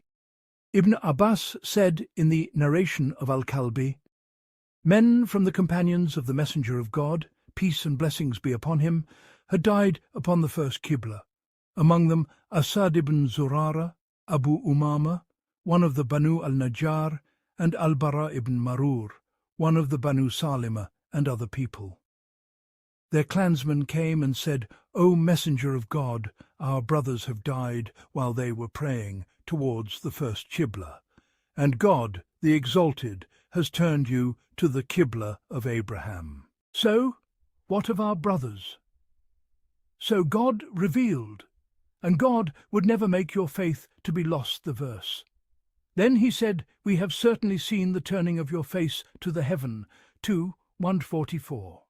And that is because the prophet, peace and blessings be upon him, said to Gabriel, peace be upon him. I wish that God would turn me from the Qibla of the Jews to another. And he desired the Kaaba, because it was the Qibla of Abraham. Gabriel said to him, I am but a servant like you. I possess nothing. So ask your sustainer to turn you from it to the Qibla of Abraham. Then Gabriel ascended, and the messenger of God, peace and blessings be upon him, began to gaze continuously towards the heaven, hoping that Gabriel would come to him with what he had asked. So God, the Exalted, revealed this verse. We were informed by Abu Mansur Muhammad ibn Muhammad al-Mansuri, who said, Ali the Memorizer informed us, who said, Abd al-Wahhab ibn Isa, related to us, saying, Abu Hisham al-Rifai related to us, saying, Abu Bakr ibn Ayyash related to us, saying, Abu Ishaq related to us from al-Bara, who said, We prayed with the Messenger of God, peace and blessings be upon him, after his arrival in Medina, for 17 months towards Jerusalem. Then God, the Almighty and Majestic, knew the desire of his Prophet, peace and blessings be upon him, so there was revealed, We have certainly seen the turning of your face to the heaven, so we will surely turn you to a Qibla, with which you will be pleased, 144 the verse. This was narrated by Muslim from Abu Bakr ibn Abi Shaybah from Abu al-Ahwas, and narrated by al-Bukhari from Abu Nuaym, from Zuhair, both from Abu Ishaq. His word, those to whom we gave the book recognize it as they recognize their own sons. 146 the verse. It was revealed concerning the believers among the people of the book, Abd ibn Salam and his companions. They recognized the Messenger of God, peace and blessings be upon him, by his attributes, his description, and his mission in their book, just as one of them recognizes his own son when he sees him among the boys. Abd ibn Salam said, I have a greater knowledge of the Messenger of God, peace and blessings be upon him, than I do of my own son. Umar ibn al-Khattab said to him, And how is that, O Ibn Salam? He said, Because I bear witness that Muhammad is the Messenger of God, a true and certain reality. But I do not bear witness to that concerning my son, for I do not know what the women have brought forth. Umar said, May God grant you success, O Ibn Salam. His word, and do not say of those who are slain in the way of God, they are dead. 154 the verse. It was revealed concerning those slain at Badr, and they were a few more than 10 men, 8 from the Ansar, and 6 from the Muhajirun. And that is because people would say of a man slain in the way of God, So-and-so has died, and the bliss and pleasure of this world have departed from him. So God revealed this verse. His word, Verily Safa and Marwa are among the symbols of God. 158 the verse. We were informed by Sa'id ibn Muhammad ibn Ahmad al-Zahid, who said, We were informed by Abu Ali ibn Abi Bakr, the jurist, who said, Abd God ibn Muhammad ibn Abdul Aziz informed us, saying, Musab ibn Abd God al-Zubayri related to us, who said, Malik related to me from Hisham, from his father, from Aisha, who said, This verse was revealed concerning the Ansar. They used to perform the Hajj for Manat, and Manat was situated opposite Qudayd, and they used to feel it a sin to perform the circumambulation between Safa and Marwa. When Islam came, they asked the Messenger of God, peace and blessings be upon him, about that, and God, the Exalted, revealed this verse. This was narrated by al-Bukhari from Abd ibn Yusuf from Malik. We were informed by Abu Bakr al-Tamimi, who said, We were informed by Abu Shaykh the Memorizer, who said, Abu Yahya al-Razi related to us, saying, Sahal al-Askari related to us, saying, Yahya ibn Abd al-Rahman related to us, from Hisham, from his father, from Aisha, who said, This verse was revealed concerning people from the Ansar, who, when they entered the state of Ihram for Manat in the pre-Islamic era, it was not lawful for them to circumambulate between Safa and Marwa. When they came with the Prophet, peace and blessings be upon him, for the Hajj they mentioned that to him, and God, the Exalted, revealed this verse. This was narrated by Muslim, from Abu Bakr ibn Shaybah, from Abu Usama, from Hisham. And Anas ibn Malik said, We used to dislike the circumambulation between Safa and Marwa, because they were among the rituals of Quraysh in the pre-Islamic era, so we abandoned it in Islam. And God, the Exalted, revealed this verse. And Amr ibn al-Husayn said, I asked Ibn Umar about this verse, and he said, Go to Ibn Abbas and ask him, for he is the most knowledgeable of those who remain concerning what was revealed to Muhammad, peace and blessings be upon him. So I went to him and asked him, and he said, On Safa was an idol in the form of a man called Isaf, and on Marwa was an idol in the form of a woman called Naila. The people of the book claimed that they had committed adultery in the Kaaba, and God, the Exalted, transformed them into 2 stones and placed them on Safa and Marwa, so that they might be a lesson. When a long time passed, they were worshipped instead of God, the Exalted. So the people of the pre-Islamic era, when they circumambulated between them, would wipe the 2 idols. When Islam came and the idols were broken, the Muslims disliked the circumambulation because of the 2 idols. So God, the Exalted, revealed this verse. And al-Sudi said, In the pre-Islamic era, devils would play music at night between Safa and Marwa, and between them were deities.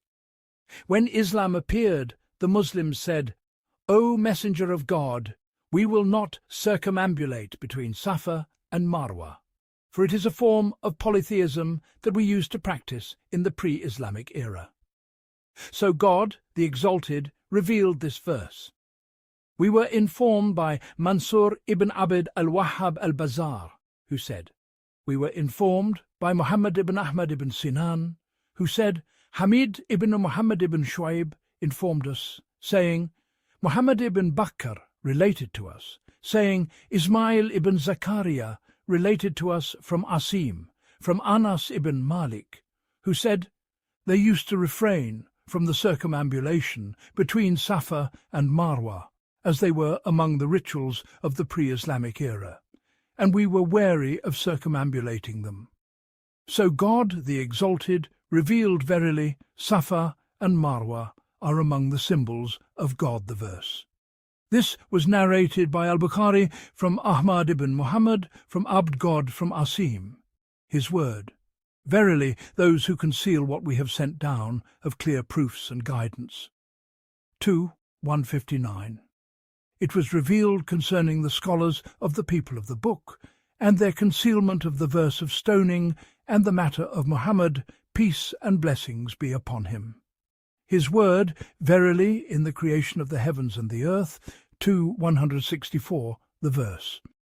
We were informed by Abd al-Aziz ibn Tahir al-Tamimi, who said, We were informed by Abu Amr ibn Matar, who said, Abu Abd God al-Ziyadi informed us, saying, Musa ibn Masud al-Nahdi related to us, saying, Shibl related to us from Ibn Abi Naji from Atta, who said, It was revealed in Medina to the Prophet, peace and blessings be upon him.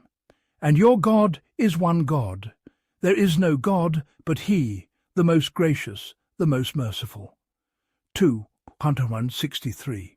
The disbelievers of Quraysh in Mecca said, How can one God suffice for all mankind?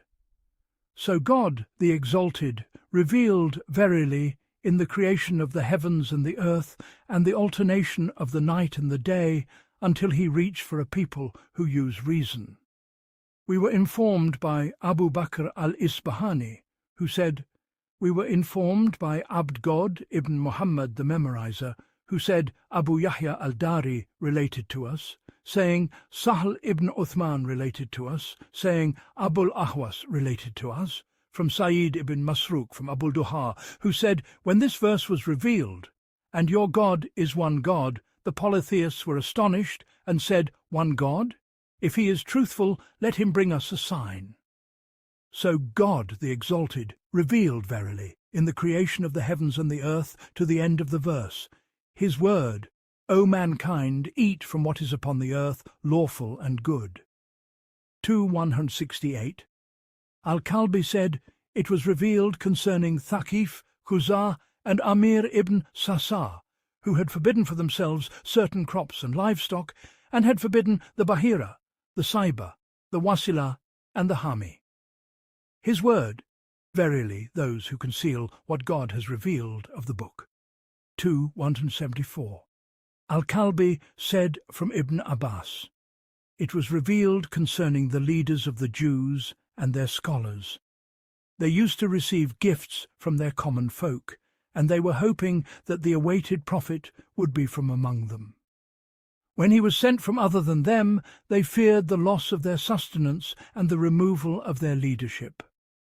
So they resorted to the description of Muhammad, peace and blessings be upon him, and changed it, then brought it out to them and said, this is the description of the prophet who will emerge at the end of time. It does not resemble the description of this prophet who is in Mecca. And when the common folk looked at the altered description, they found it to be different from the description of Muhammad, peace and blessings be upon him, and so they did not follow him. His word, righteousness is not that you turn your faces. 2:177, the verse. Qatada said, it was mentioned to us that a man asked the Prophet of God, peace and blessings be upon him, about righteousness, and God, the Exalted, revealed this verse. He said, and before the obligatory duties, if a man bore witness that there is no God but God, and that Muhammad is his servant and his messenger, then died upon that, paradise was guaranteed for him. So God, the Exalted, revealed this verse. His word, O you who believe, prescribed for you is legal retribution in cases of murder. 2:178, the verse. Al-Shabi said, there was fighting between two clans of the Arabs, and one of the clans had an advantage over the other. So they said, we will kill a free man from you for our slave, and a man for our woman. So this verse was revealed. His word, it has been made lawful for you on the night of the fast to have relations with your wives. 2:187. Ibn Abbas said in the narration of al-Wahidi, and that is because the Muslims during the month of Ramadan, when they had prayed the evening prayer, women and food were forbidden to them until the same time the next day. Then some of the Muslims partook of food and women in the month of Ramadan after the evening prayer, among them Umar ibn al-Khattab. They complained of this to the Messenger of God, peace and blessings be upon him, and God revealed this verse. We were informed by Abu Bakr al-Isfahani, who said, we were informed by Abul Sheikh, the memorizer, who said, Abd al-Rahman ibn Muhammad al-Razi related to us, saying, Sahl ibn Uthman al-Askari related to us, saying, Yahya ibn Zayda related to us, saying, my father and others related to me, from Abu Ishaq, from al-Bara ibn Azib, who said, the Muslims, when they broke their fast, would eat and drink and approach their wives as long as they had not slept. But if they slept, they would do none of that until the like hour of the next day. And Qais ibn Sirma al-Ansari was fasting, and he came to his family at the time of breaking the fast. His wife went to seek something, and his eyes were overcome, and he slept. When the next day reached its midpoint, he fainted. He said, and Umar came to his wife after she had slept. This was mentioned to the Prophet, peace and blessings be upon him, and there was revealed, it has been made lawful for you on the night of the fast to have relations with your wives unto his word, the dawn. And the Muslims rejoiced at this.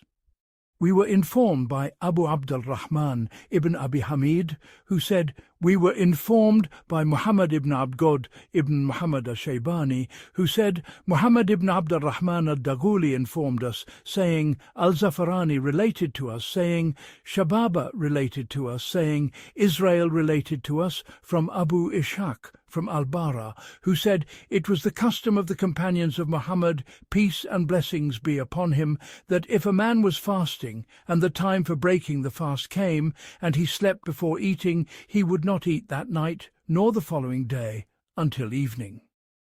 And Qais ibn Sirma al-Ansari was fasting, and when the time for breaking the fast came, he went to his wife and said, do you have any food? She said, no. but I will go and seek some for you." He had been working that day, and his eyes were overcome with sleep. His wife came, and when she saw him, she said, "Woe to you!" And he awoke fasting. When the day reached its midpoint, he fainted. This was mentioned to the Prophet, peace be upon him, and this verse was revealed, "It has been made lawful for you on the night of the fast to have relations with your wives," and they rejoiced at it with a great joy.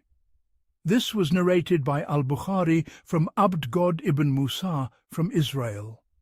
We were informed by al-Hasan ibn Muhammad al-Farisi, who said, "We were informed by Muhammad ibn al-Fadl, who said, Ahmad ibn Muhammad ibn al-Hasan, the memorizer, informed us, saying, Muhammad ibn Yahya related to us, saying, Hisham ibn Ammar related to us, saying, Yahya ibn Hamza related to us, saying, Ishaq ibn Abi Qudwa related to me from al-Zuhri that he related to him from al-Qasim ibn Muhammad, who said the beginning of the fast was that a man would fast from evening to evening. If he slept, he would not approach his wife after that, nor would he eat or drink. Then Umar came to his wife, and she said, I have slept. But he lay with her, and Sirma ibn Anas fell asleep fasting before he had broken his fast.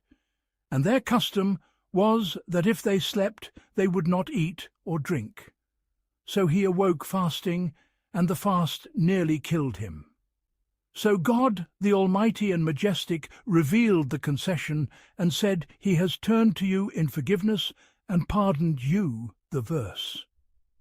We were informed by Sayyid ibn Muhammad al-Zahid, who said, We were informed by my grandfather, who said, Abu Amr al-Hiri informed us, saying, Muhammad ibn Yahya related to us, saying, Ibn Abi Maryam related to us, saying, Abu Ghassan related to us, saying, Abu Hazim related to me from Sahl ibn Sa'd, who said, This verse was revealed, and eat and drink until the white thread becomes distinct to you from the black thread, 2.187, and the words of dawn had not been revealed.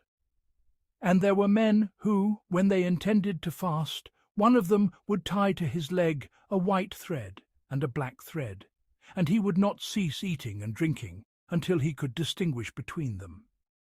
Then God, the Exalted, revealed after that of dawn, and they knew that he meant thereby the night and the day.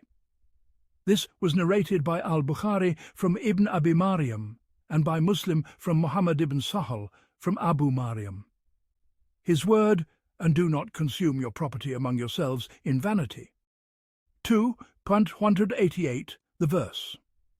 Muqatil ibn Hayyan said, This verse was revealed concerning Imru al-Qais ibn Abis al-Kindi and Abdan ibn Ashwa al-Hadrami. They had a dispute before the Prophet, peace and blessings be upon him, concerning a piece of land. Imru al-Qais was the defendant, and Abdan was the plaintiff. So God, the Exalted, revealed this verse, and Abdan ruled in favor of his land, and did not contest it. His word, they ask you about the new moons. 2.89, the verse. Mu'adh ibn Jabal said, O Messenger of God, the Jews come to us and ask us frequently about the new moons. So God, the Exalted, revealed this verse. And Qatada said, It was mentioned to us that they asked the Prophet of God, peace and blessings be upon him, why were these new moons created? So God, the Exalted, revealed, Say, they are measurements of time for the people and for the Hajj. And Al-Kalbi said, It was revealed concerning Mu'adh ibn Jabal and Thalaba ibn Anama, 2 men from the Ansar. They said, O Messenger of God, what is it with the new moon, that it appears thin like a thread, then increases until it is large and full and round, then it continues to decrease and become thin until it is as it was, not remaining in one state? So this verse was revealed. His word, and it is not righteousness to enter houses from their backs. 2.189. We were informed by Muhammad ibn Ibrahim al-Muzaki, who said, We were informed by Abu Amr ibn Matar, who said, Abu Khalifa informed us, saying, Abu Walid and al-Ahwas related to us, who both said, Shuba related to us, saying, Abu Ishaq informed us, saying, I heard al-Bara say, the Ansar, when they performed the Hajj, upon their return, would not enter their houses through their doors, but from their backs. A man came and entered through the door, and it was as if he was reproached for it. So this verse was revealed. This was narrated by al-Bukhari from Abul Walid, and by Muslim from Bundar, from Gundar, from Shuba. We were informed by Abu Bakr al-Tamimi, who said, Abul Shaykh related to us, saying, Abu Yahya al-Razi related to us, saying, Sahal ibn Ubaidah related to us, saying, Ubaidah related to us from al-Amash, from Abu Sufyan, from Jabir, who said, Quraysh were called the Hums, and they would enter through the doors in the state of Ihram. The Ansar and the rest of the Arabs would not enter through a door in the state of Ihram. While the Messenger of God, peace and blessings be upon him, was in a garden, he came out of its door, and Qutbah ibn Amir al-Ansari came out with him. They said, O Messenger of God, Qutbah ibn Amir is a wicked man, for he came out with you through the door. He said to him, What led you to do what you did? He said, I saw you do it, so I did as you did. He said, I am of the Hums. He said, Then my religion is your religion. So God revealed, and it is not righteousness to enter houses from their backs. And the exegetes said, in the pre-Islamic era and at the beginning of Islam, if a man entered the state of Ihram for Hajj or Umrah, he would not enter a walled enclosure, a house, or a dwelling through its door. If he was from the city dwellers, he would make an opening in the back of his house through which he would enter and exit, or he would use a ladder to climb up. If he was from the desert dwellers, he would exit from behind the tent or pavilion and not enter through the door until he had completed his ihram. They considered this blameworthy unless one was of the Hums, who were Quraysh, Kinana, Khuzah, Thaqif, Khatham, the Banu Amir ibn Sasah, and the Banu al-Nadir ibn Muawiyah. They were called Hums for their strictness in their religion. They said, So the Messenger of God, peace and blessings be upon him, one day entered the house of one of the Ansar, and a man from the Ansar entered after him through the door while he was in Ihram. They condemned him for it. The Messenger of God, peace and blessings be upon him, said to him, Why did you enter through the door while you are in Ihram? He said, I saw you enter through the door, so I entered after you. The Messenger of God, peace and blessings be upon him, said, I am of the Hums. The man said, If you are of the Hums, then I am of the Hums. Our religion is one. I am pleased with your guidance, your way, and your religion. So God, the Exalted, revealed this verse, his word, and fight in the way of God those who fight you. 2:190, the verse. Al-Kalbi said from Abu Salih, from Ibn Abbas, These verses were revealed concerning the Treaty of Hudaybiyah, and that is because the Messenger of God, peace and blessings be upon him, when he and his companions were turned away from the house, sacrificed the offering at Hudaybiyah. Then the polytheists made a treaty with him that he should return that year and come the following year, on the condition that they would vacate Mecca for him for 3 days, so that he could circumambulate the house and do as he wished. And the Messenger of God, peace and blessings be upon him, made a treaty with them. When the next year came, the Messenger of God, peace and blessings be upon him, and his companions prepared for the Umrah of fulfillment. They feared that Quraysh would not fulfill their promise, and would bar them from the sacred mosque and fight them. And his companions disliked fighting them in the sacred month, in the sacred precinct. So God, the Exalted, revealed and fight in the way of God those who fight you, meaning Quraysh. His word, the sacred month for the sacred month, 194, the verse. Qatada said, "The Prophet of God, peace and blessings be upon him, and his companions came forth in Dhul-Qa'dah, and when they were at Hudaybiyah, the polytheists barred them. When the next year came, they entered Mecca and performed Umrah in Dhul-Qa'dah, and they stayed there for 3 nights. The polytheists had acted aggressively against him when they turned him back on the day of Hudaybiyah, so God, the Exalted, gave him retribution from them, and he revealed the sacred month for the sacred month, the verse.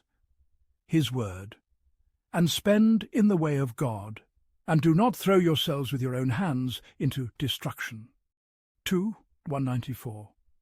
We were informed by Sayyid ibn Muhammad al-Zahid, who said, "We were informed by Abu Ali ibn Abi Bakr, the jurist, who said, Ahmad ibn al-Husayn ibn al-Junayd informed us, saying, Abd ibn Ayyub related to us, saying, Hushaym related to us from Dawood, from al-Shabi, who said, it was revealed concerning the Ansar. They held back from spending in the way of God, the Exalted, so this verse was revealed. And with this chain of narration from Hushaym, Ismail ibn Abi Khalid related to us from Ikrimah, who said, it was revealed concerning spending in the way of God. We were informed by Abu Bakr al-Mihrijani, who said, we were informed by Abd ibn Bata, who said, Abul Qasim al-Baghawi informed us, saying, Hudbah ibn Khalid related to us, saying, Hamad ibn Salama related to us, from Dawood, from al-Shabi, from al-Dahak, from Ibn Abi Jubair, who said, the Ansar used to give in charity and feed others as God willed. Then a year of hardship befell them, and they held back. So God, the Almighty and Majestic, revealed this verse. We were informed by Abu Mansur al-Baghdadi, who said, we were informed by Abul Hasan al-Sarraj, who said, Muhammad ibn Abd God al-Hadrami related to us, saying, Hudbah related to us, saying, Hamad ibn Salama related to us from Simak ibn Harb, from al-Numan ibn Bashir, concerning the word of God, the Almighty and Majestic, and do not throw yourselves with your own hands into destruction. He said, a man would commit a sin and say, I will not be forgiven. So God revealed this verse. We were informed by Abul Qasim ibn Abdan, who said, Muhammad ibn Hamduwai related to us, saying, Muhammad ibn Salih ibn Hani related to us, saying, Ahmad ibn Muhammad ibn Anas al-Qurashi related to us, saying, Abd God ibn Yazid al-Muqri related to us, saying, Haywa ibn Shurai related to us, saying, Yazid ibn Abi Habib informed me, saying, Al-Hakam ibn Imran informed me, who said, we were at Constantinople, and over the people of Egypt was Uqba ibn Amir al-Juhani, a companion of the Messenger of God, peace and blessings be upon him, and over the people of Syria was Fudala ibn Ubaid, a companion of the Messenger of God, peace and blessings be upon him. A great rank of the Romans came out from the city, and we formed a great rank of Muslims against them. A man from the Muslims charged at the Roman rank until he entered among them. Then he came out towards us, returning. The people cried out and said, Glory be to God! He has thrown himself with his own hands into destruction. Abu Ayyub al-Ansari, a companion of the Messenger of God, peace and blessings be upon him, said, O people, you interpret this verse according to a wrong interpretation. This verse was revealed concerning us, the community of the Ansar. When God, the Exalted, made his religion mighty and increased its helpers, we said to one another in secret from the Messenger of God, Peace and blessings be upon him. Our properties have been neglected. If only we would stay with them and mend what has been neglected. So God, the Exalted, revealed in his book, responding to what we had intended, saying, and spend in the way of God, and do not throw yourselves with your own hands into destruction in the staying behind that we intended, to stay with our properties and mend them. So we were commanded to go forth for battle. And Abu Ayyub remained a warrior in the way of God, until God, the Almighty and Majestic, took his soul. His word, and whoever among you is ill or has an ailment of the head. 196. We were informed by the Master Abu Tahir al-Ziyadi, who said, We were informed by Abu Tahir Muhammad ibn al-Hasan al-Abadi, who said, Al-Abbas al-Duri related to us, saying, Abd God ibn Musa related to us, saying, Israel related to us, from Abd al-Rahman al-Isfahani, from Abd God ibn Maqil, from Ka'b ibn Ujra, who said, This verse was revealed, and whoever among you is ill or has an ailment of the head, lice fell upon my head, and I mentioned that to the Prophet, peace and blessings be upon him. He said, Shave it and offer a ransom of fasting for 3 days, or a sacrifice, or feeding 6 needy persons, for each needy person asa. We were informed by Muhammad ibn Ibrahim al-Muzaki, who said, Abu Amr ibn Matar related to us by dictation, saying, Abu Khalifa informed us, saying, Musaddad related to us from Bishr, who said, Ibn Aun related to us from Mujahid, from Abd al-Rahman ibn Abi Layla, who said, Ka'b ibn Ujra said, This verse was revealed concerning me. I came to the Messenger of God, peace and blessings be upon him, and he said, Come closer. I drew near 2 or 3 times. He said, Are the vermin of your head harming you? Ibn Aun said, and I think he said, Yes. So he commanded me to fast, or give charity, or offer a sacrifice, as was easy. This was narrated by Muslim, from Abu Musa, from Ibn Abi Adi, from Ibn Aun. We were informed by Abu Nasr Ahmad ibn Ubaid, God al-Mukhlad, who said, We were informed by Abu al-Hasan al-Sarraj, who said, Muhammad ibn Yahya ibn Sulaiman al-Marwazi related to us, saying, Asim ibn Ali related to us, saying, Shuba related to us, saying, Abd al-Rahman al-Isfahani informed me, saying, I heard Abd God ibn Maqil say, I stood next to Ka'b ibn Ujra in this mosque, the mosque of Kufa, and I asked him about this verse, a ransom of fasting or charity or sacrifice. He said, I was carried to the Messenger of God, peace and blessings be upon him, and the lice were falling upon my face. He said, I did not think that the hardship had reached this extent with you. Can you find a sheep? I said, No. So this verse was revealed, a ransom of fasting or charity or sacrifice. He said, Fast for 3 days, or feed 6 needy persons, for each needy person half a say of food. It was revealed specifically for me, but it is general for you all. This was narrated by al-Bukhari from Ahmad ibn Abi Iyas and Abu al-Walid, and by Muslim from Bundar, from Gundar, all of them from Shubah.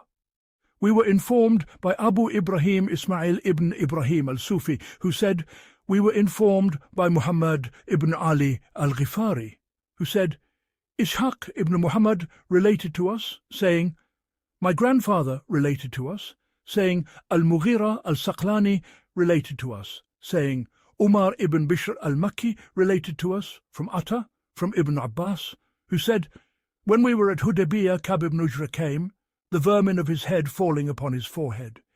He said, O Messenger of God, these lice have devoured me.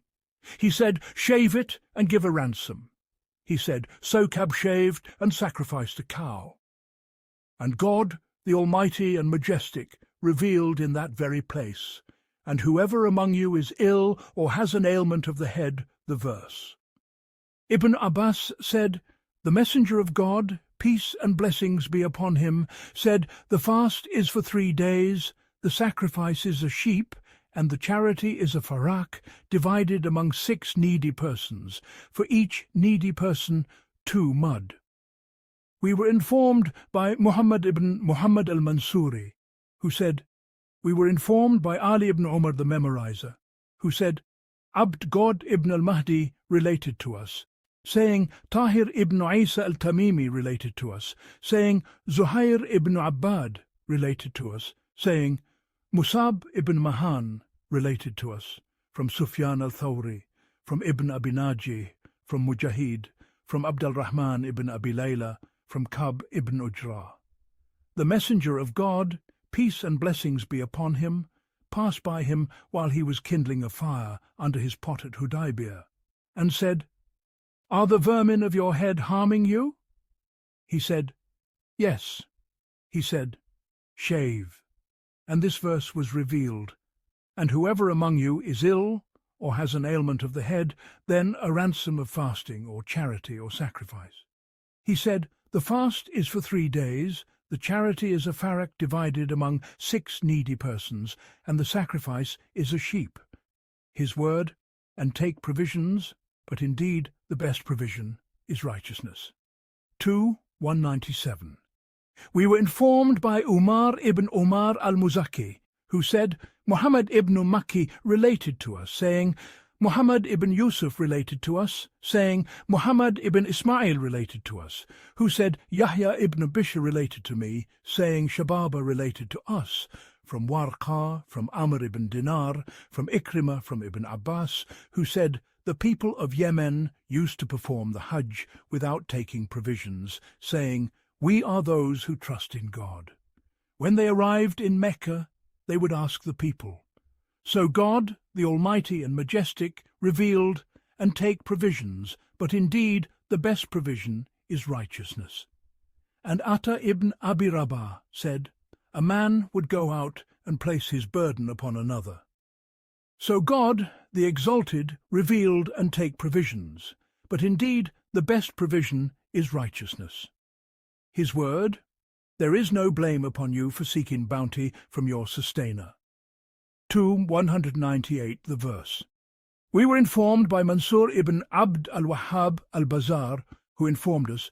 Abu Amr Muhammad ibn Ahmad al-Jabari informed us from Shu'aib ibn al-Zari, who said Isa ibn Musawir informed us, saying Marwan ibn Muawiyah al-Fazari related to us, saying Al-Ala ibn al-Musayyib related to us from Abu Umama al-Tamimi, who said, I asked Ibn Umar, saying, We are a people who hire out our animals on this journey, and some people claim that there is no Hajj for us. He said, Do you not say the Talbiyah? Do you not circumambulate between Safa and Marwa? Do you not? He said, Indeed. He said, A man asked the Prophet, Peace and blessings be upon him, about what you have asked, and he did not reply to him until there was revealed. There is no blame upon you for seeking bounty from your sustainer, and he called him and recited it to him when it was revealed. He said, You are pilgrims. We were informed by Abu Bakr al-Tamimi, who said, God ibn Muhammad ibn Khushnam related to us, saying, Abu Yahya al-Razi related to us, saying, Sahal ibn Uthman related to us, saying, Yahya ibn Abi Zaidah related to us, from Ibn Jurayj, from Amr ibn Dinar, from Ibn Abbas, who said, Dhul Majaz and Ukaz were markets for people in the pre-Islamic era. When Islam came, it was as if they disliked that, until there was revealed, There is no blame upon you for seeking bounty from your sustainer in the seasons of the Hajj. And Mujahid narrated from Ibn Abbas, who said, They used to avoid selling and trading during the Hajj, saying, These are days for the remembrance of God. So God, the Exalted, revealed, There is no blame upon you for seeking bounty from your sustainer, so trade. His word, then depart from where the people depart. 2:199. We were informed by al-Tamimi, with the chain that we mentioned, from Yahya ibn Hisham ibn Urwa, from his father, from Aisha, who said, The Arabs used to depart from Arafat, but Quraysh and those who followed their religion would depart from Jam, from the sacred precinct. So God the Exalted revealed, then depart from where the people depart. We were informed by Muhammad ibn Ahmad ibn Jafar al-Muzakki, who said, we were informed by Muhammad ibn Abd God ibn Zakaria, who said, Muhammad ibn Abd al-Rahman as-Sarakhsi informed us, saying, Abu Bakr ibn Abi Khaythama related to us, saying, Hamad ibn Yahya related to us, saying, Nasr ibn Qawsa related to us, saying, Amr ibn Dinar informed me, saying, Muhammad ibn Jubair ibn Mutim informed me from his father, who said, I lost a camel of mine on the day of Arafah, and I went out to look for it at Arafat. I saw the messenger of God, peace and blessings be upon him, standing with the people at Arafat. I said, this man is from the Hums. What is he doing here? Sufyan said, and the Amas is one who is strict and zealous in his religion. And Quraysh were called the Hums. The devil came to them and tempted them, saying to them, if you venerate a place other than your sacred precinct, the people will hold your sacred precinct in contempt. So they would not go out of the sacred precinct and would stand at Muzdalifah. When Islam came, God, the Almighty and Majestic, revealed, then depart from where the people depart, meaning Arafah. This was narrated by Muslim from Amr al-Naqid from Ibn Uyayna. His word, and when you have completed your rites, remember God as you remember your forefathers. 200, the verse. Mujahid said, the people of the pre-Islamic era, when they gathered during the season, would mention the deeds of their forefathers in the Jahiliyyah, their famous days, and their lineages, boasting of them. So God, the Exalted, revealed, remember God as you remember your forefathers, or with a more intense remembrance. And al-Hasan said, the Bedouins, when they spoke and conversed, would say, by your father they did such and such. So God, the Exalted, revealed this verse. His word, and of mankind, is he whose speech pleases you in the life of this world. 204, the verse. Al-Suddi said, it was revealed concerning al-Akhnas ibn Shuraik al-Thaqafi, who was an ally of the Banu Zuhra. He came to the Prophet, peace and blessings be upon him, in Medina, and professed Islam to him. And the Prophet, peace and blessings be upon him, was pleased by that from him.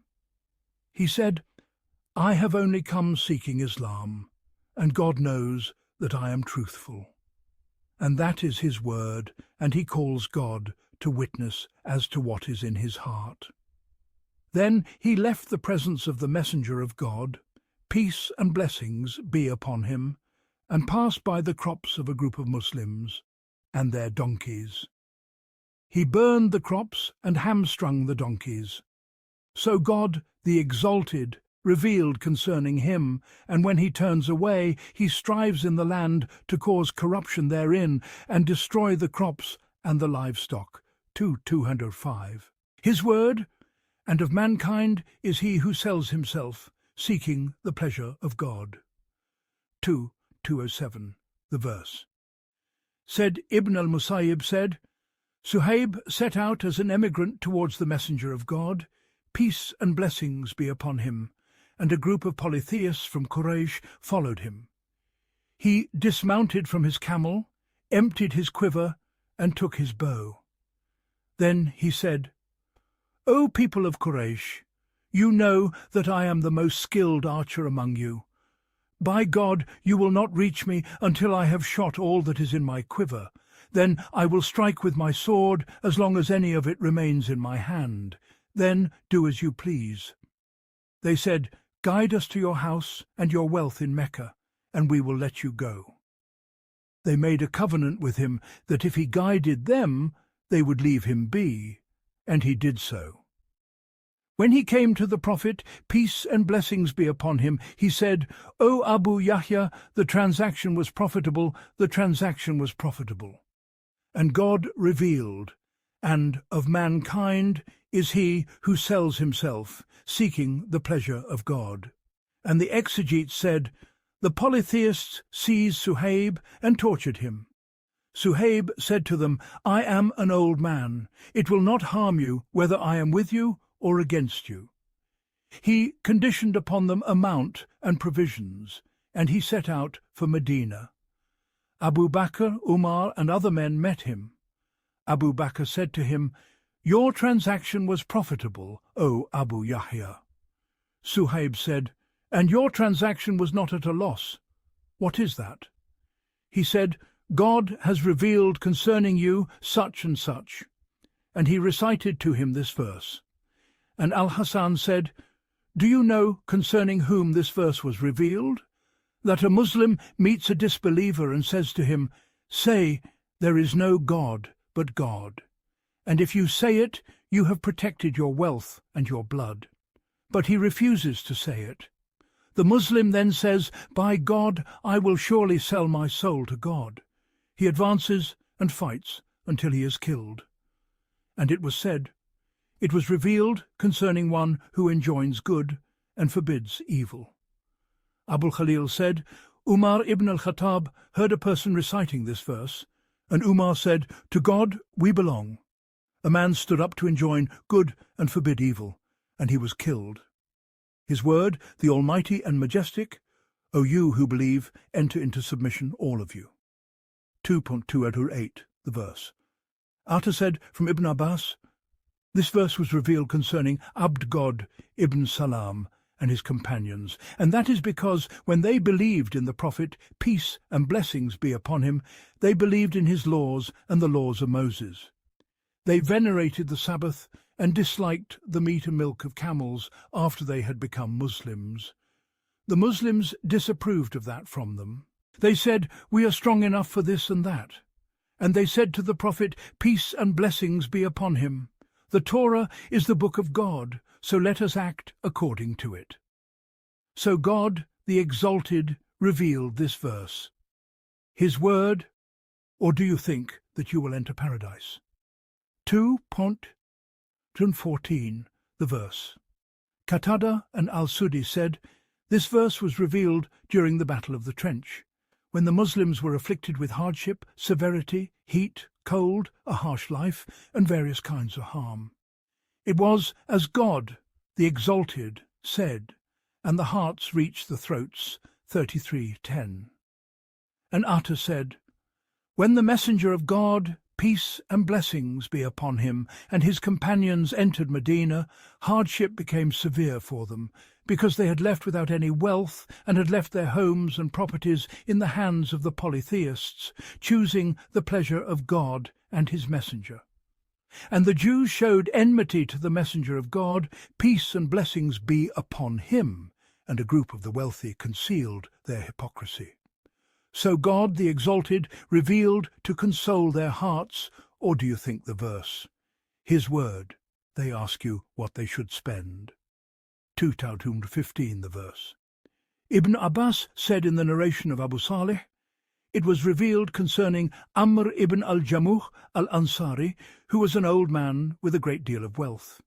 He said, O Messenger of God, with what should one give in charity? And upon whom should one spend? So this verse was revealed. And he said in the narration of Atta, The verse was revealed concerning a man who came to the Prophet, peace and blessings be upon him, and said, I have 1 dinar. He said, Spend it on yourself. He said, I have 2 dinars. He said, Spend them on your family. He said, I have 3. He said, Spend them on your servant. He said, I have 4. He said, Spend them on your parents. He said, I have 5. He said, Spend them on your relatives. He said, I have 6. He said, Spend them in the way of God, and that is the least of them. His word, they ask you about the sacred month, 2:17, the verse. We were informed by Abu Abd Muhammad ibn Abd al-Shirazi, who said, We were informed by Abul Fadl Muhammad ibn Abd ibn Khumayraway al-Harawi, who said, Abul Hasan Ali ibn Muhammad al-Khuzai informed us, saying, Abul Yaman al-Hakam ibn Nafi related to us, saying, Shu'ayb ibn Abi Hamza informed me from al-Zuhri, who said, Urwa ibn al-Zubayr informed me that the Messenger of God, peace and blessings be upon him, sent a detachment of Muslims and appointed Abd God ibn Jahsh al-Asadi over them. They set out until they reached Nakhla, and they found there Amr ibn al-Hadrami with a merchant caravan of Quraysh on a day remaining in the sacred month.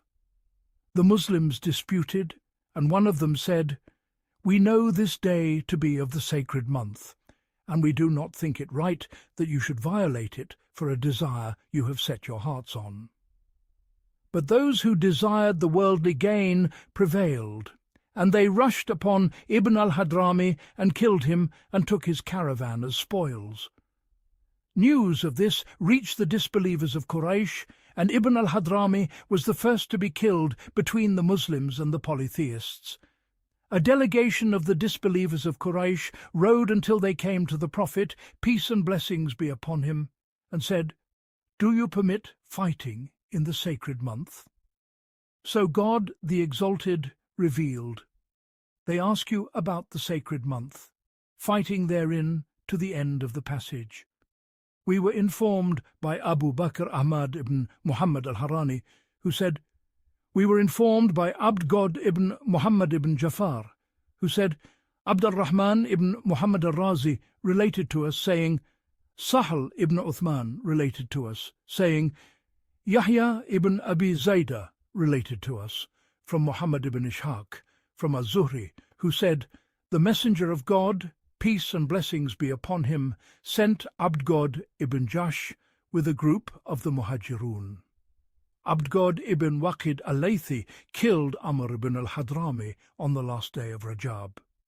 They took 2 men captive and drove the caravan. The Prophet, peace and blessings be upon him, halted this and said, I did not command you to fight in the sacred month. Quraysh said, Muhammad has made lawful the sacred month. So it was revealed. They ask you about the sacred month unto his word, and oppression is greater than killing 2:217, meaning they used to kill you while you were in the sacred land of God after your belief, and this is greater in the sight of God than your killing them in the sacred month while they disbelieve in God. Al-Zuhri said, when this was revealed, the Messenger of God, peace and blessings be upon him, took the caravan and ransomed the 2 captives. And when God, the Exalted, relieved the members of that detachment from the grief they were in, they hoped for the reward that is with God. They said, O Prophet of God, can we hope that this was a military expedition, and that we will not be given the reward of those who strive in the way of God? So God, the Exalted, revealed concerning them verily, those who have believed and those who have emigrated and fought the verse. The exegetes said, the Messenger of God, peace and blessings be upon him, sent Abd God ibn Jash, who was the son of the Prophet's paternal aunt, in Jumada al-Akhirah, 2 months before the Battle of Badr, at the head of 17 months from his arrival in Medina.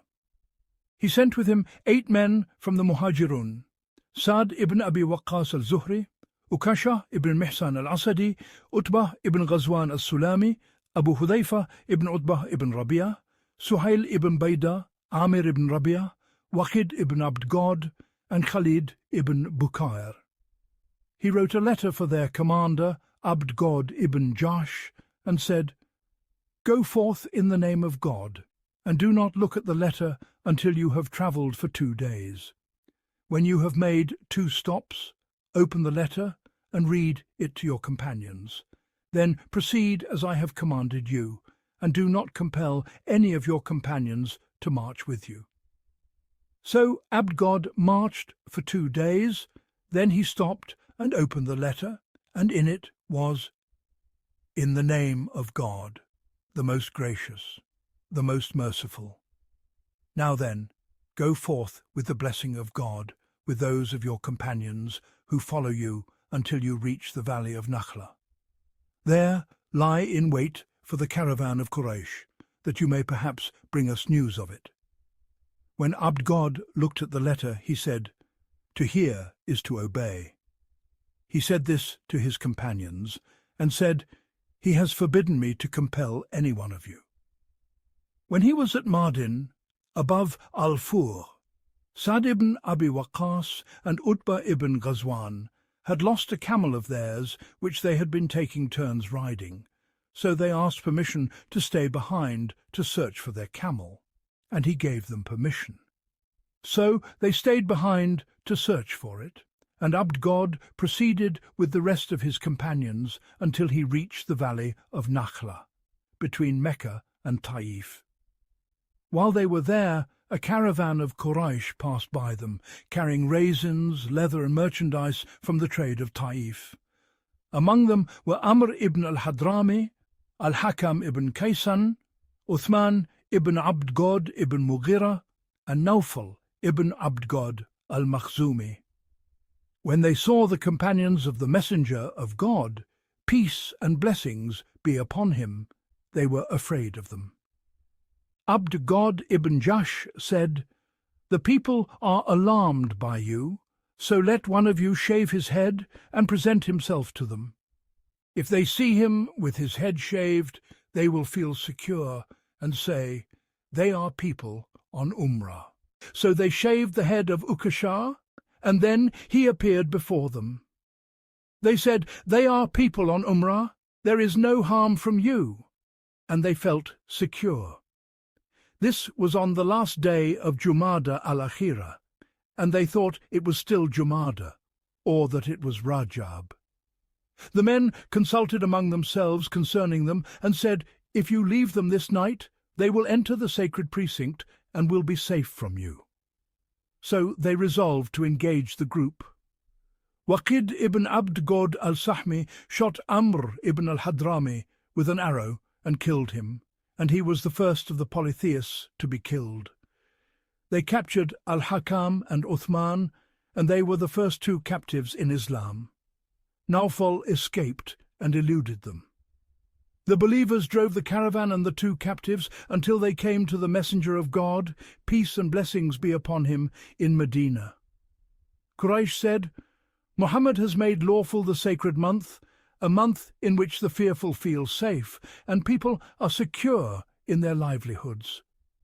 In it he has shed blood and taken spoils." The people of Mecca reproached those Muslims who were there, saying, "O followers of the new religion, you have made lawful the sacred month and fought in it." The Jews took this as a good omen and said, "The fire of war has been kindled, the war has flared." Al-Hadrami, "The war is present." News of this reached the Messenger of God, peace and blessings be upon him, and he said to Ibn Jash and his companions, "I did not command you to fight in the sacred month."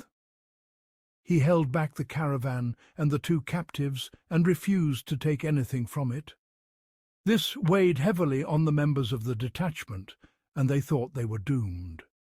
They were downcast and said, "O Messenger of God, we killed Ibn al-Hadrami.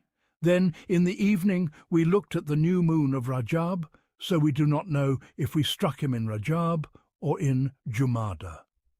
And the people spoke much of this.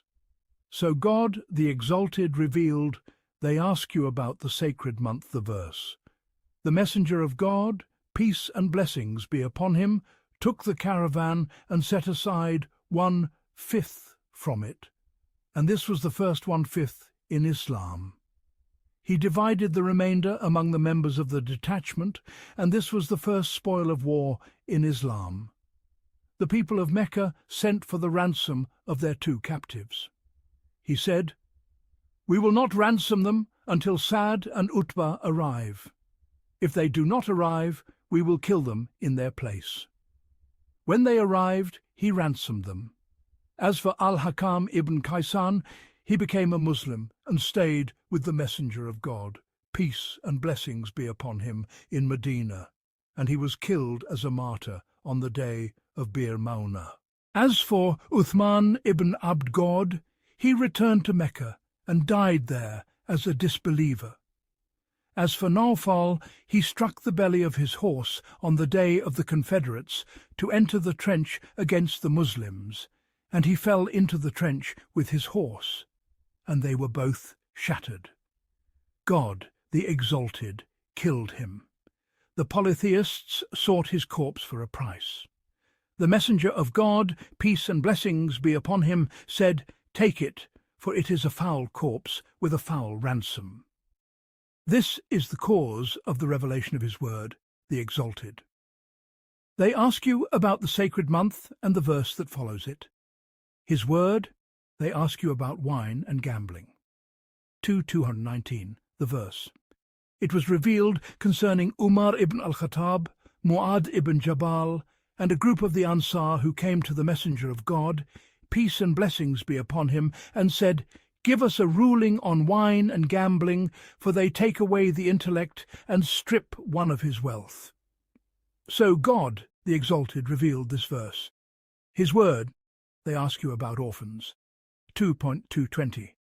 We were informed by Abu Mansur Abd al-Qahir ibn Tahir, who informed us. Abu al-Hasan Muhammad ibn al-Hasan al-Sarraj informed us, saying, Al-Hasan ibn al-Muthanna ibn Mu'adh related to us, saying, Abu Hudhayfah Musa ibn Masud related to us, saying, Sufyan al-Thawri related to us from Salim al-Aftas, from Sa'id ibn Jubair, who said, when it was revealed verily, those who consume the property of orphans unjustly, 4:10, they separated their property. So it was revealed. Say, to improve their situation is best, and if you mix your affairs with theirs, they are your brothers, 2.220, so they mix their property with theirs. We were informed by Sa'id ibn Muhammad ibn Ahmad al-Zahid, who said, we were informed by Abu Ali, the jurist, who said, Abd ibn Muhammad al-Baghawi informed us, saying, Uthman ibn Abi Shaybah related to us, saying, Jariyah related to us, from Ata ibn al-Sa'ib, from Sa'id ibn Jubair, from Ibn Abbas, who said, when God the Almighty and Majestic revealed, and do not approach the property of an orphan, except in the way that is best, 6:152, and verily those who consume the property of orphans unjustly 4:10, whoever had the property of an orphan separated his food from his own food, and his drink from his own drink. And if anything was left over from his food, it would be set aside for him until he ate it, or it spoiled. This became very difficult for them, so they mentioned it to the messenger of God, peace and blessings be upon him. So God, the Almighty and Majestic, revealed, they ask you about orphans. Say, to improve their situation is best, and if you mix your affairs with theirs, so they mix their food with their food, and their drink with their drink. His word, and do not marry polytheistic women until they believe. 2:2-21, the verse. We were informed by Abu, some. Ismail ibn Qutaybah related to us, saying, Abu Bakr related to us, saying, Khalid ibn Maruf related to us from Muqatil ibn Hayyan, who said it was revealed concerning Abu Marthad al-Ghanawi. He asked permission of the Prophet, peace and blessings be upon him, to marry Anak, who was a poor woman from Quraysh, and she possessed a share of beauty. She was a polytheist, and Abu Marthad was a Muslim. He said, O Prophet of God, she pleases me. So God, the Almighty and Majestic, revealed, and do not marry polytheistic women until they believe. We were informed by Abu Uthman, who said, my grandfather informed us, saying, Abu Umar informed us, saying, Muhammad ibn Yahya related to us, saying, Umar ibn Hamad related to us, saying, Asbat related to us from al-Sudi, from Abu Malik, from Ibn Abbas concerning this verse, who said it was revealed concerning Abd ibn Rawaha. He had a black slave woman, and he became angry with her and slapped her. Then he became fearful and went to the Prophet, peace and blessings be upon him, and told him her story. The Prophet, peace and blessings be upon him, said to him, "What is she, O Abd God?" He said, "O Messenger of God, she fasts, she prays, she performs ablution well, and she bears witness that there is no God but God, and that you are his messenger." He said, "O Abd God, this one is a believer." Abd God said, "By him who sent you with the truth, I will surely free her and marry her." And he did so. Some of the Muslims criticized him for it, saying he married a slave woman, and they wanted to marry into the polytheists and give their daughters in marriage to them, out of desire for their noble lineage. So God, the Exalted, revealed concerning him, "And a believing slave woman is better than a polytheistic woman," the verse. And Al-Kalbi said from Abu Salih, from Ibn Abbas, that the Messenger of God, peace and blessings be upon him, sent a man from Ghani named Marthad ibn Abi Marthad, an ally of the Banu Hashim, to Mecca to bring out some of the Muslims who were captives there. When he arrived, a woman named Inak, who had been his companion in the pre-Islamic era, heard of him. When he became a Muslim, he turned away from her. She came to him and said, "Woe to you, O Marthad, shall we not be alone?" He said to her, "Islam has come between me and you, and has forbidden it to us. But if you wish, I will marry you. When I return to the Messenger of God, peace and blessings be upon him, I will ask his permission for that, and then I will marry you." She said to him, "You are avoiding me." Then she cried out for help against him, and they beat him severely, then let him go. When he had finished his business in Mecca, he returned to the Messenger of God, peace and blessings be upon him, and informed him of what had happened between him and Inak, and what he had suffered on her account. He said, "O Messenger of God, is it lawful for me to marry her?" So God revealed, forbidding him from that, his word, and do not marry polytheistic women. His word, and they ask you about menstruation. 2.2232, the verse. We were informed by Abu Abd al-Rahman Muhammad ibn Ahmad ibn Jafar, who said, "We were informed by Muhammad ibn Abd God ibn Muhammad ibn Zakaria, who said, Muhammad ibn Abd al-Rahman al-Daghuli informed us, saying, Muhammad ibn Mishkat related to us, saying, Hayyan related to us, saying, Hamad related to us, saying, Thabit related to us, from Anas, that the Jews, when a woman among them was menstruating, would put her out of the house, and they would not eat with her, nor drink with her, nor associate with her in the house. The Messenger of God, peace and blessings be upon him, was asked about that, and God, the Almighty and Majestic, revealed, "They ask you about menstruation. Say, it is a harm, so keep away from women during menstruation," to the end of the verse. This was narrated by Muslim, from Zuhair ibn Harb, from Abd al-Rahman ibn Mahdi, from Hammad. We were informed by Abu Bakr Muhammad ibn Umar al-Khashab, who said, we were informed by Abu Amr ibn Hamdan, who said, Abu Imran Musa ibn al-Abbas al-Jawhari informed us, saying, Muhammad ibn Abd God ibn Yazid al-Fardawani al-Harrani related to us, saying, my father related to me from Sabiq ibn Abd God al-Dafi, from Husayf, from Muhammad ibn al-Munkadir, from Jabir, from the Messenger of God, peace and blessings be upon him, concerning his word. And they ask you about menstruation. Say, it is a harm, he said. Verily, the Jews said, whoever approaches his wife from behind, his child will be cross-eyed. And the women of the Ansar would not allow their husbands to approach them from behind.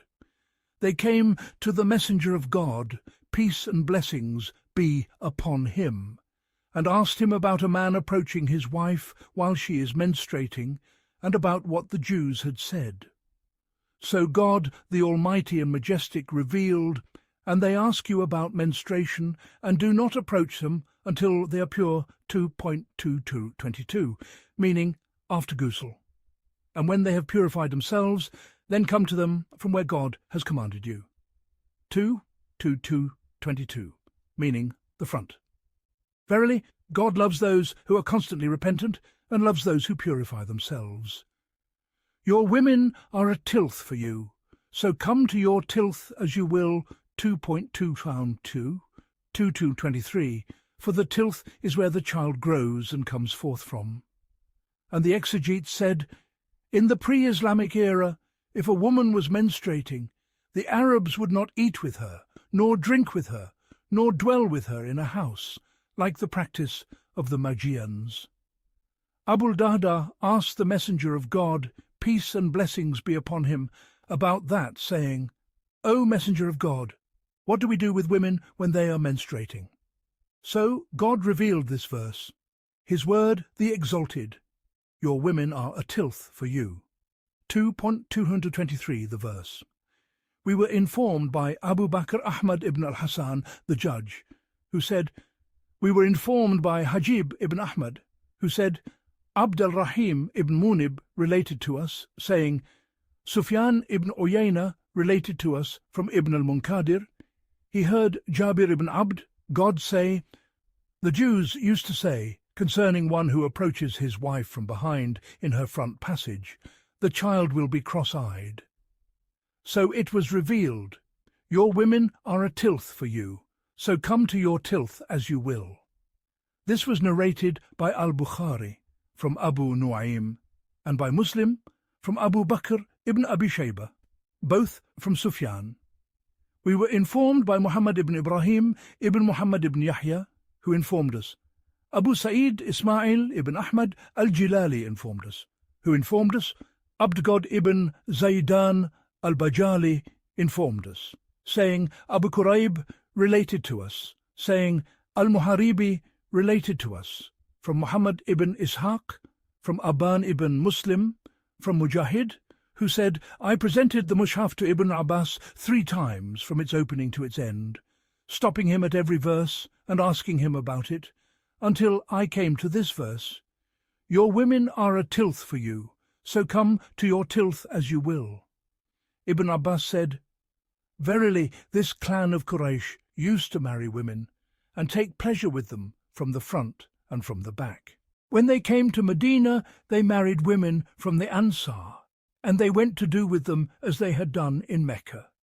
But they disapproved of it and said, this is something we were not approached with. The matter spread until it reached the Messenger of God, peace and blessings be upon him. So God, the Exalted, revealed concerning that your women are a tilth for you, so come to your tilth as you will. He said, if you wish from the front, and if you wish from the back, and if you wish while she is kneeling. He only means thereby the place of the child for the tilth, saying, approach the tilth as you will.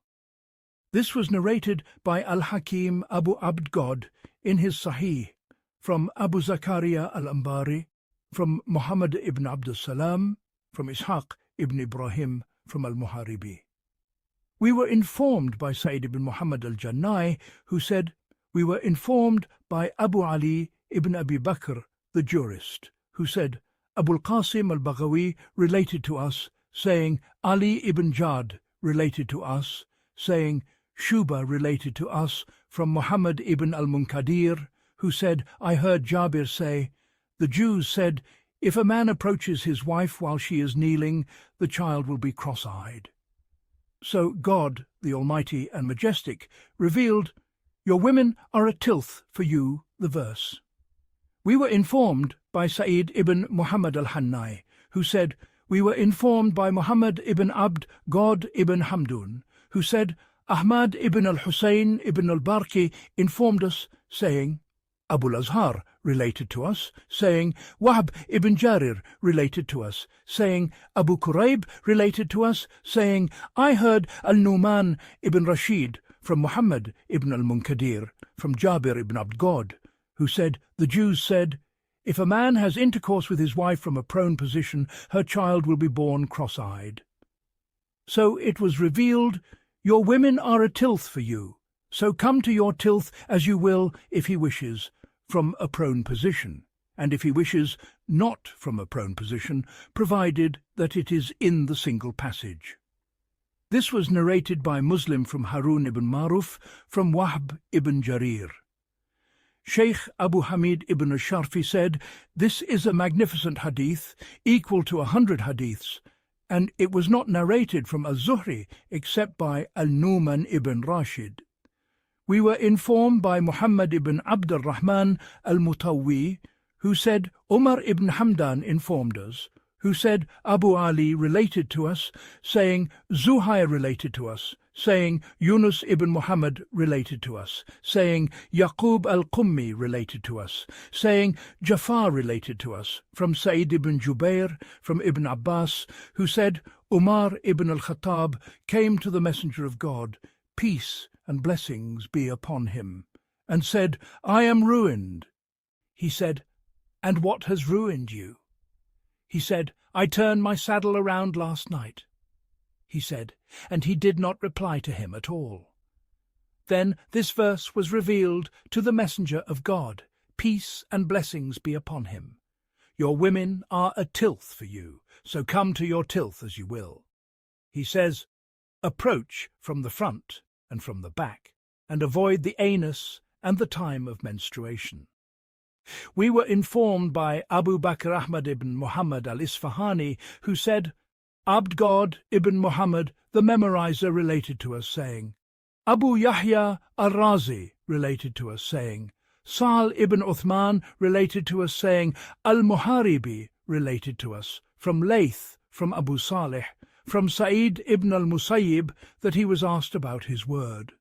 So come to your tilth, as you will, he said, it was revealed concerning coitus interruptus. And Ibn Abbas said in the narration of Al-Kalbi, it was revealed concerning the Muhajirun when they came to Medina. They mentioned among themselves approaching women, and the Ansar and the Jews approached them from their fronts and their backs, as long as the place of entry was one, in the vagina. The Jews criticized that, except for from the front specifically, and they said, we find in the Book of God, the Torah, that any approach to women other than when they are lying on their backs is a defilement in the sight of God, and from it comes cross-eyedness and infirmity. The Muslims mentioned this to the Messenger of God, peace and blessings be upon him, and said, in the pre-Islamic era, and after we became Muslims, we used to approach women as we wished, and the Jews have criticized us for that, and have informed us of such and such. So God, the Exalted, refuted the Jews, and revealed to him, giving them a concession. Your women are a tilth for you. He says, the vagina is a place of cultivation for the child, so come to your tilth as you will. He says, as you wish, from her front and from her back, in the vagina. His word, and do not make God an excuse in your oaths. 2.2.24. Al-Kalbi said, it was revealed concerning Abd God ibn Rawaha, forbidding him from severing ties with his brother-in-law, Bishr ibn al-Numan. And that is because Ibn Rawaha had sworn that he would never enter his house, nor speak to him, nor reconcile between him and his wife. And he would say, I have sworn by God that I will not do it, and it is not lawful for me, except to fulfill my oath. So God, the Exalted, revealed this verse, his word, for those who swear an oath concerning their wives. 2:26. The verse. We were informed by Muhammad ibn Yunus ibn al-Fadl, who said, Muhammad ibn Yaqub related to us, saying, Ibrahim ibn Marzouk related to us, saying, Muslim ibn Ibrahim related to us, saying, Al-Harith ibn Ubaid related to us, saying, Amir al-Ahwal related to us, from Atta from Ibn Abbas, who said, the oath of the people of the pre-Islamic era was for a year, 2 years, and more than that. So God set a period of 4 months. Whoever's oath is for less than 4 months, it is not considered an oath of separation. And Sa'id ibn al-Musayyib said, the oath of separation was a form of harm in the pre-Islamic era. A man would not desire a woman, nor would he wish for another to marry her, so he would swear that he would never approach her. And he would leave her thus, neither a widow nor a wife. So God, the Exalted, set the period by which what is in a man's heart concerning a woman is known to be 4 months. And God, the Exalted, revealed for those who swear an oath concerning their wives the verse. His word divorces twice, then either keep her on equitable terms. 2.229 the verse. We were informed by Ahmad ibn al-Hasan the judge, who said, Muhammad ibn Yaqub related to us, saying, Al-Rabi related to us, saying, Al-Shafi related to us, saying, Malik informed us from Hisham ibn Urwa, from his father, who said, a man, if he divorced his wife, could then take her back before her waiting period had ended. This was permissible for him, even if he had divorced her 1,000 times. A man intentionally went to his wife and divorced her, then gave her respite until her waiting period was about to end, and then he took her back. Then he divorced her and said, By God, I will neither shelter you, nor will you ever be lawful. So God, the Almighty and Majestic, revealed divorce is twice. Then either keep her on equitable terms or release her with kindness. We were informed by Abu Bakr al-Tamimi, who said Abu Jafar Ahmad ibn Muhammad ibn al-Marzuban related to us, saying, Muhammad ibn Ibrahim al-Khuri related to us, saying, Muhammad ibn Sulaiman related to us, saying, Abu Yala al-Muqri, the freedman of the family of al-Zubair, related to us from Hisham ibn Urwa, from his father, from Aisha, that a woman came to her and asked her about something concerning divorce. She said, So I mentioned that to the Messenger of God, peace and blessings be upon him, and he said, And there was revealed divorce is twice. Then either keep her on equitable terms or release her with kindness. His word, and when you divorce women and they have fulfilled their term, do not prevent them. 2.232, the verse. We were informed by Abu Sa'd ibn Abi Bakr al-Ghazi, who said, We were informed by Abu Ahmad Muhammad ibn Ishaq the Memorizer, who said, Ahmad ibn Muhammad ibn al-Hussein informed me, saying, Ahmad ibn Jafar ibn Abd. God related to us, saying, My father related to me, saying, Ibrahim ibn Tahman related to us from Yunus ibn Ubaid from al-Hasan, that he said concerning the word of God, the Almighty and Majestic do not prevent them from marrying their former husbands, if they agree the verse. He said, Makil ibn Yasar related to me that it was revealed concerning him. He said, I had married my sister to a man, and he divorced her. When her waiting period had ended, he came to ask for her hand in marriage.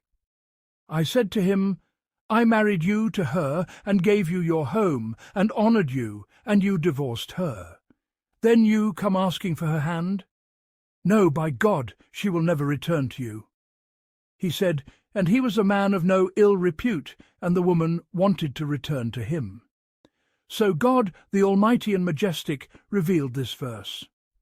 I said, Now I will do it, O Messenger of God. So I married her to him. This was narrated by al-Bukhari from Ahmad ibn Hafs. The learned master Abu Mansur Muhammad ibn Muhammad al-Mansuri informed us, who said, Ali ibn Umar ibn Mahdi related to us, saying, Muhammad ibn Amr al-Bakhtari related to us, saying, Yahya ibn Jafar related to us, saying, Abu Amir al-Aqadi related to us, saying, Abbas ibn Rashid related to us from al-Hasan, who said, Maqil ibn Yasar related to me, who said, I had a sister, and she was sought in marriage, and I would refuse her to people. My cousin came to me and asked for her hand, so I married her to him. They lived together as God willed. Then he divorced her with a revocable divorce. Then he left her until her waiting period ended, and he sought her hand among other suitors. I said, I refused her to people and married her to you. Then you divorced her with a revocable divorce. Then you left her until her waiting period ended. When she was sought in marriage, you came to me seeking her hand. I will never marry you to her. So God, the Exalted, revealed, and when you divorce women and they have fulfilled their term, do not prevent them from marrying their former husbands. So I expiated for my oath and married her to him. We were informed by Ismail ibn Abil Qasim al-Nasrabadi, who said, we were informed by Abu Muhammad Abd God ibn Ibrahim ibn al-Muthanna, who informed us. Abu Muslim Ibrahim ibn Abd God al-Basri informed us, saying, Hajjaj ibn Minal related to us, saying, Mubarak ibn Fadala related to us from al-Hasan, that Maqil ibn Yasar married his sister to a man from the Muslims. She was with him for as long as she was. Then he divorced her once, then left her, and her waiting period passed. She became her own mistress. He sought her hand along with other suitors, and she was pleased to return to him. He asked for her hand from Maqil ibn Yasar. Maqil became angry and said, I honoured you with her, and you divorced her. No, by God, she will not return to you after this. Al-Hasan said, God knew the man's need for his wife and the woman's need for her husband. So God, the Exalted, revealed the Qur'an concerning this. And when you divorce women, and they have fulfilled their term, do not prevent them from marrying their former husbands, if they agree among themselves on equitable terms, to the end of the verse. He said, Maqil ibn Yasar heard this, and said, To hear is to obey my sustainer. He called her husband and said, I will marry you to her and honour you. So he married her to him. We were informed by Sayyid ibn Mujali ibn Ahmad al-Shahid, who informed us, my grandfather informed us, who informed us, Abu Umar al-Jazari informed us, saying, Muhammad ibn Yahya related to us, saying, Umar ibn Hamad related to us, saying, Asbat related to us from al-Suddi, from his men, who said, it was revealed concerning Jabir ibn Abd God al-Ansari. He had a female cousin, and her husband divorced her once. Her waiting period ended, then he returned, wanting to take her back.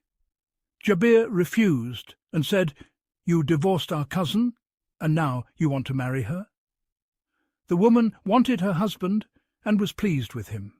So the verse was revealed concerning them. His word, and those of you who die and leave behind wives, a bequest for their wives. 240, the verse.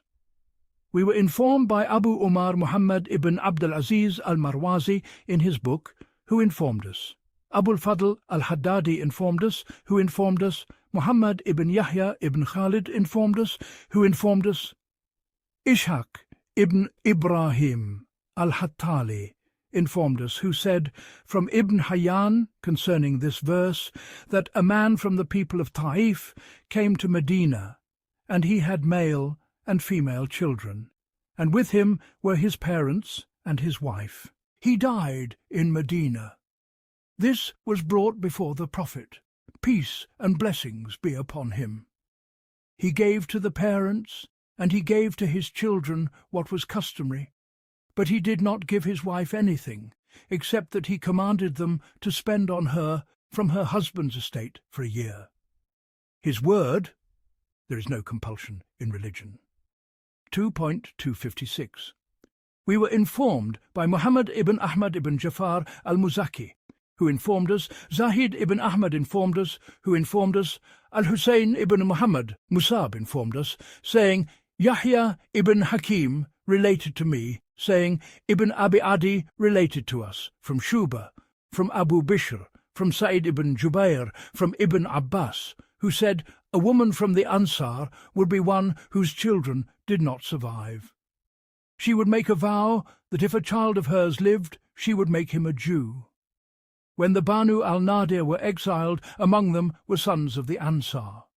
They said, "We will not leave our sons." So God, the Exalted, revealed, there is no compulsion in religion. The right course has become clear from the wrong.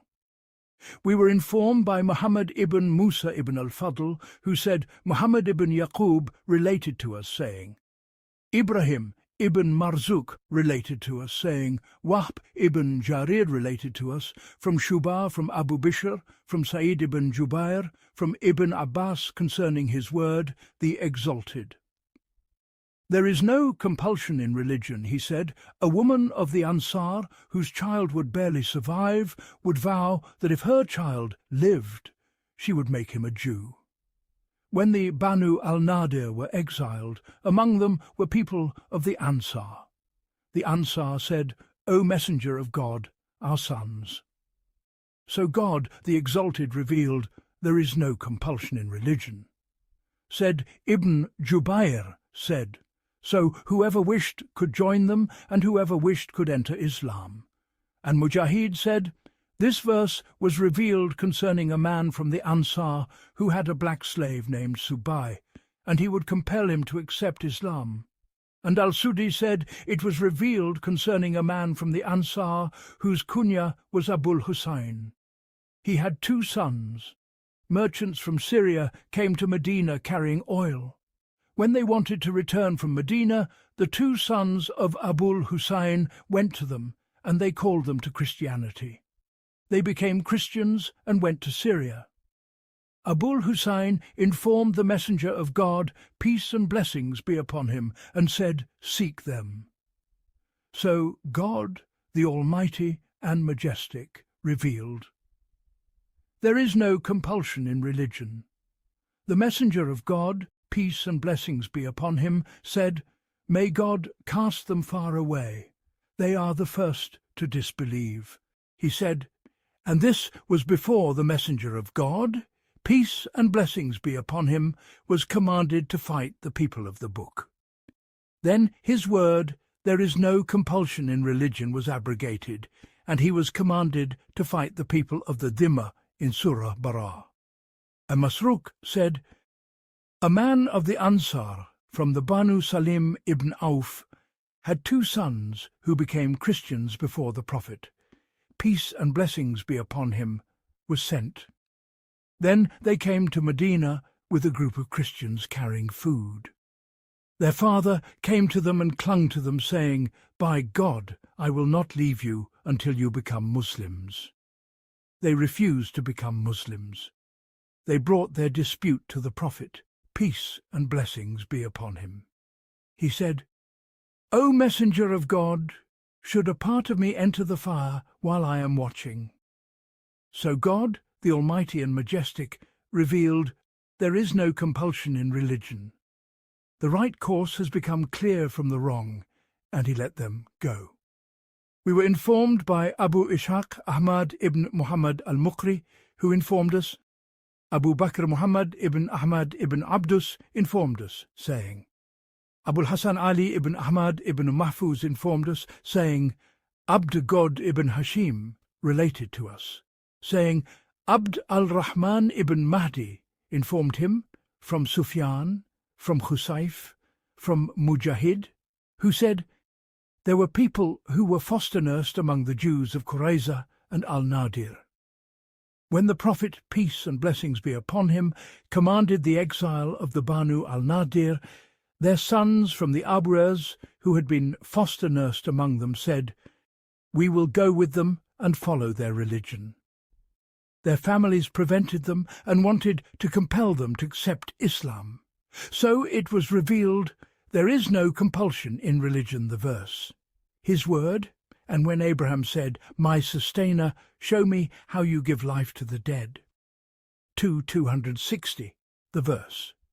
The exegetes mentioned the reason for Abraham's request to his sustainer to show him the revival of the dead.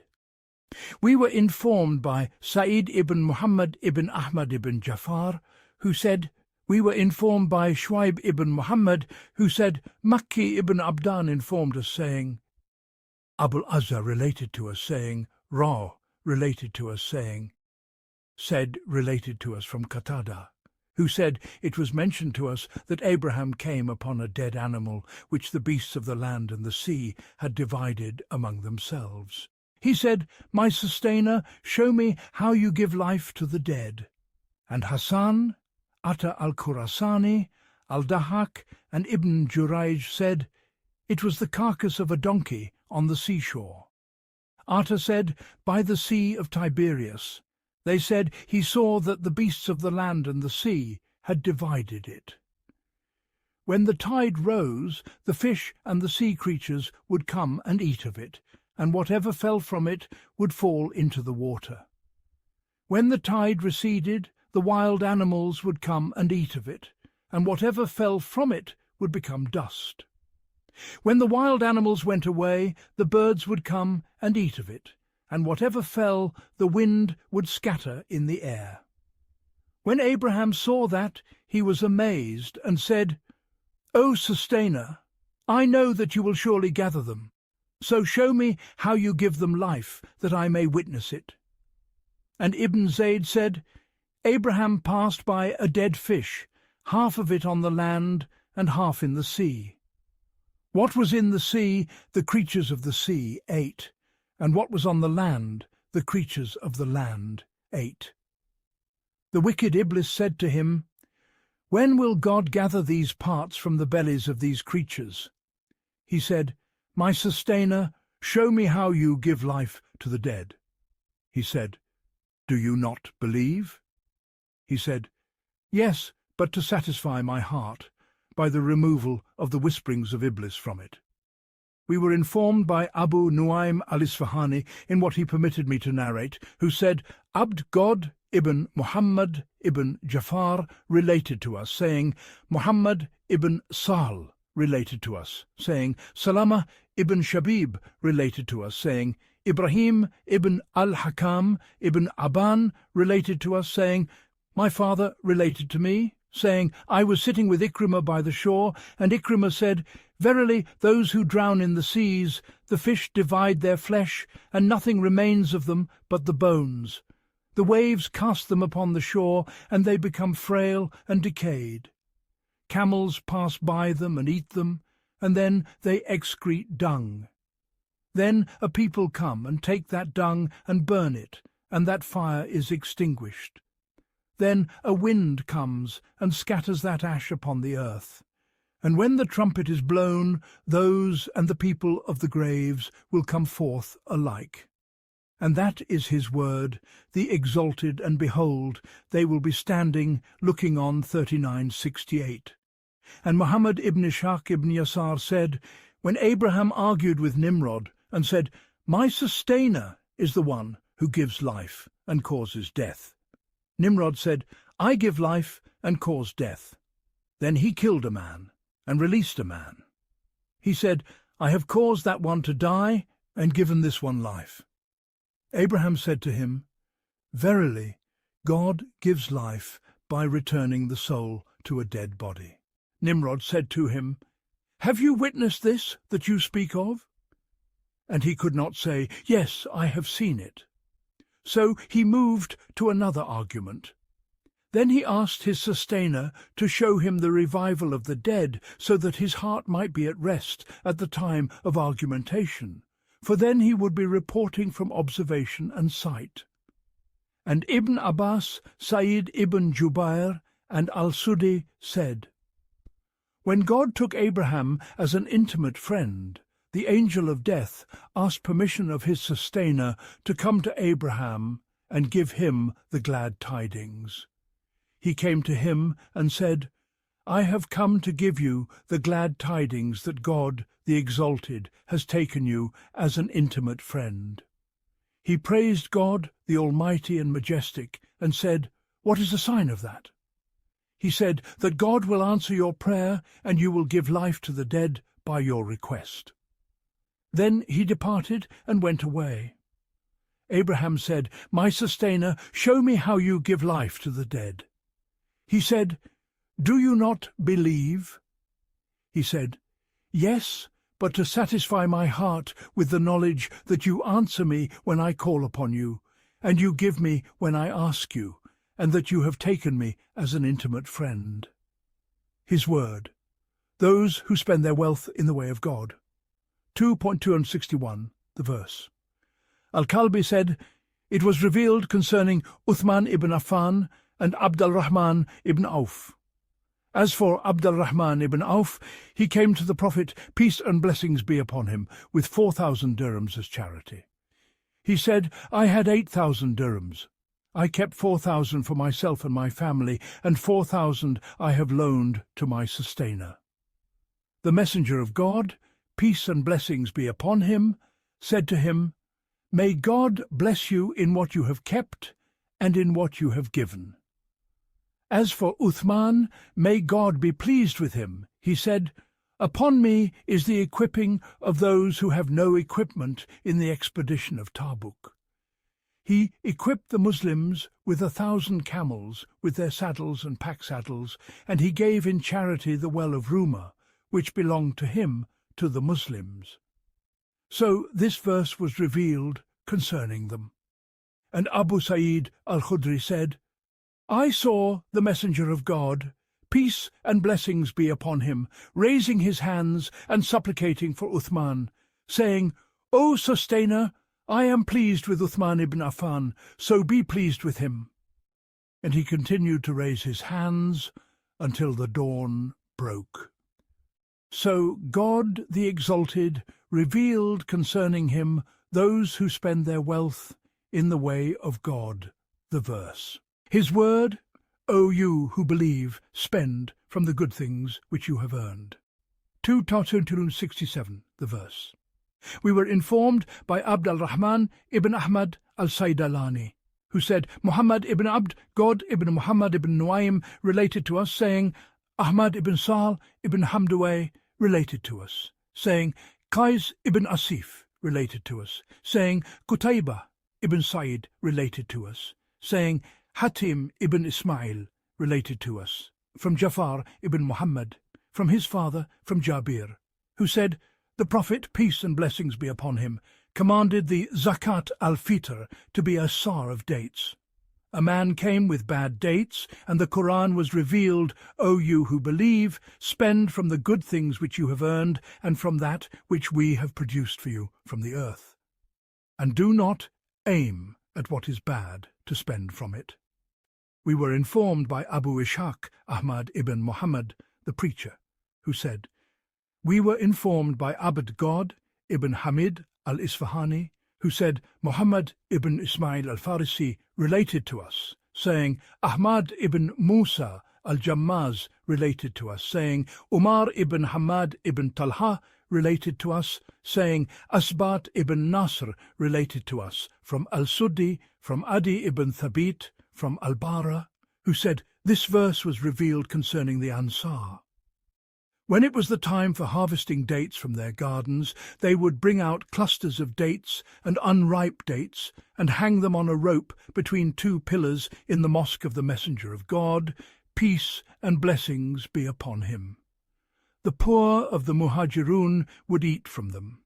A man would intentionally bring out a cluster of poor-quality dates, thinking that it was permissible for him amidst the great number of clusters being placed. So it was revealed concerning one who did that, and do not aim at what is bad to spend from it, meaning the cluster with poor-quality dates, which you would not take yourselves, except with closed eyes. His word, if you disclose your charitable deeds. 2.271, the verse. Al-Kalbi said, when his word, the Exalted, was revealed, and whatever you spend of expenditures. 2.270, the verse, they said, O Messenger of God, is charity in secret better, or charity in public? So God the Exalted revealed this verse. His word, those who spend their wealth by night and by day, secretly and publicly. 2.274, the verse.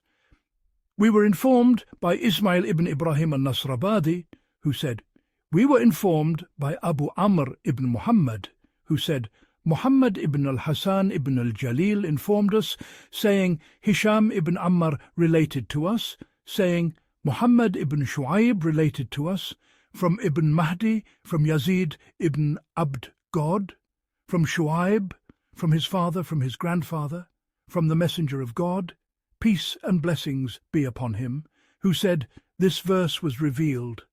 Those who spend their wealth by night and by day, secretly and publicly, their reward is with their sustainer concerning the owners of horses. And he said, verily, the devils do not afflict anyone in whose house is a fine horse of noble breed. This is the saying of Abu Umama, Abul Darda, Makhul, al-Awza'i, and Rabah ibn Yazid.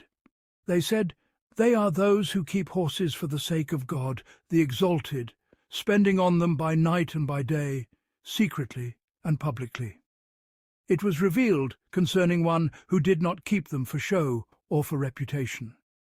We were informed by Ahmad ibn Muhammad ibn Ibrahim al-Thalabi, who said, al-Husayn ibn Muhammad al-Dinawari informed me, who said, Umar ibn Muhammad ibn Abd God al-Nahrawani related to us, saying, Ali ibn Muhammad ibn Mahrawai al-Qazwini related to us, saying, Ali ibn Dawud al-Qantari related to us, saying, Abd God ibn Salih related to us, saying, Abu Shuraih related to me, from Qais ibn al-Hajjaj, from Khuthaym ibn Abd God al-Sanani, that he related to Ibn Abbas concerning this verse.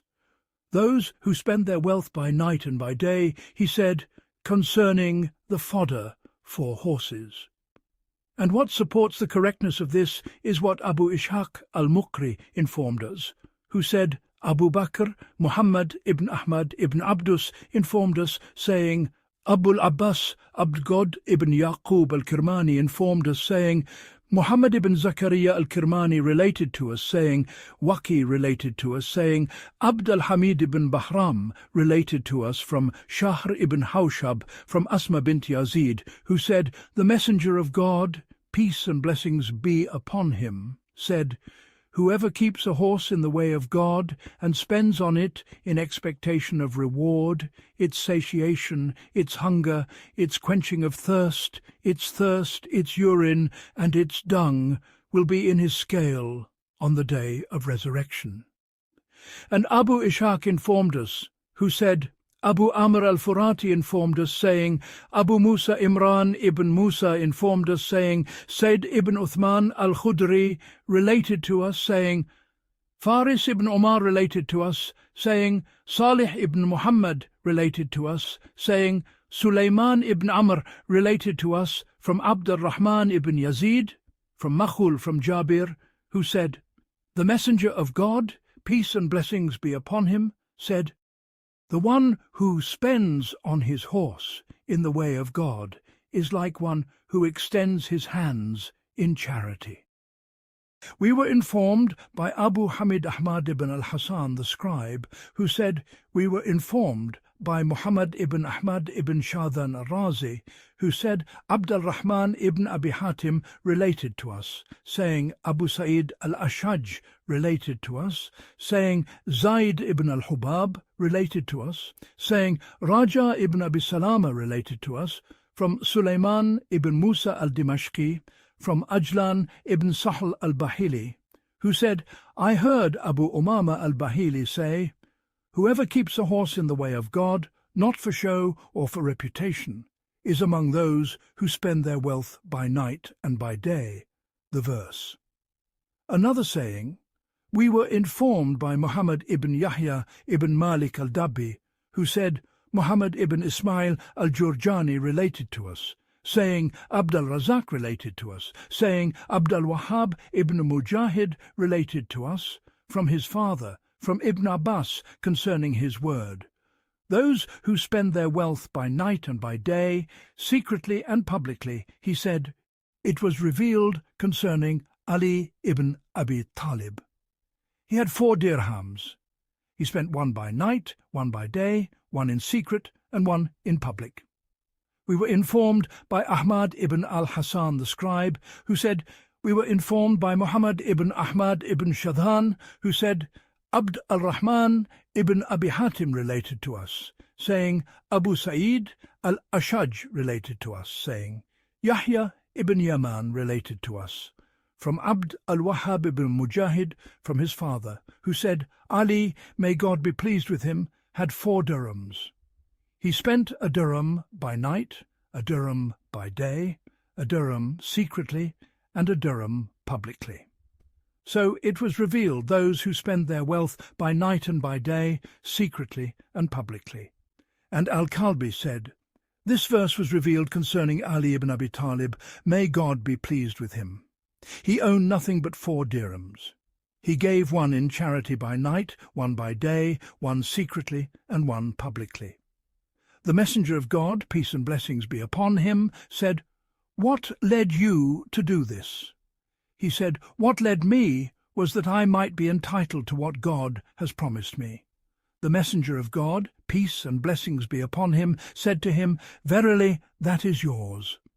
So God, the Exalted, revealed this verse, his saying, O you who have attained to faith, remain conscious of God and give up all that remains of usury. 2.278.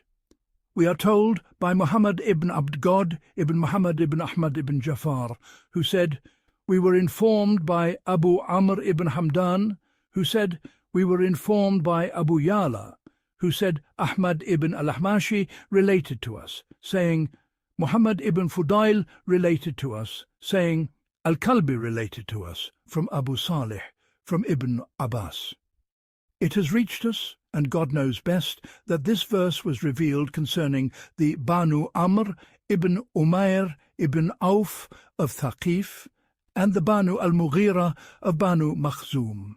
The Banu al-Mughira had been practicing usury with the people of Thaqif. When God, the Most High, granted his messenger victory over Mecca, all usury was abolished on that day. Then came the Banu Amr ibn Umayr and the Banu al-Mughira to Attab ibn Asid, who was the governor of Mecca. The Banu al-Mughira lamented, why are we made the most wretched of people by usury? It has been abolished for all save us. But the Banu Amr ibn Umayr declared, we made a pact on the condition that our usurious gains would be ours. So Attab wrote to the messenger of God, may God bless him and grant him peace concerning this matter, and this verse was revealed, and the one that follows it. And if you do not, then be warned of war from God and his messenger. 2.279. Thus the Banu Amr understood that they had no power to wage war against God and his messenger. God, the Most High, says, but if you repent, you shall have your capital sums. 2.279. You shall not deal unjustly by taking more, and you shall not be dealt with unjustly by being given less than is your due. Atta and Ikrimah said, this verse was revealed concerning Al-Abbas ibn Abd al-Muttalib and Uthman ibn Affan, who had advanced a loan against a future date harvest. When the time of harvest arrived, the owner of the date said to them, if you take your full share, nothing will remain to suffice my family. Would you be willing to take half now, and I shall double the amount for you later? They agreed, and when the appointed time came, they demanded the increase. News of this reached the messenger of God, may God bless him and grant him peace, who forbade them from it, and God, the Most High, sent down this verse. They heard and they obeyed, and took only their principal sums. And al-Sudi said, it was revealed concerning al-Abbas and Khalid ibn al-Walid, who were partners in the age of ignorance, advancing loans with usury. When Islam came, they possessed vast fortunes from these dealings. Then God, the Most High, revealed this verse, and the Prophet, may God bless him and grant him peace, declared, behold, all usury of the age of ignorance is abolished, and the first usury I abolish is that of al-Abbas ibn Abd al-Muttalib. His saying, and if the debtor is in straitened circumstances. 2.280. Al-Kalbi said, the Banu Amr ibn Umayr said to the Banu al-Mughira, give us our capital, and we shall leave to you the interest." The Banu al-Mughira replied, "We are in hardship today. Grant us respite until the fruits ripen." But they refused to grant them respite. So God, the Most High, revealed, "And if the debtor is in straitened circumstances," the verse. His saying, "The messenger has believed in what was revealed to him from his sustainer," 2.285. We are told by the Imam Abu Mansur Abdul Qahir ibn Tahir, who said, "We were informed by Muhammad ibn Abgod ibn Ali ibn Ziyad, who said, Muhammad ibn Ibrahim al-Bushanji related to us, saying, Umayyah ibn Bistam related to us, saying, Yazid ibn Dari related to us, saying, we were told by Rawh ibn al-Qasim from al-Ala, from his father, from Abu Huraira, who said, when it was revealed to the Messenger of God, may God bless him and grant him peace. And whether you disclose what is in your souls or conceal it, God will call you to account for it. 2:284. The verse, it bore heavily upon the companions of the Messenger of God. May God bless him and grant him peace.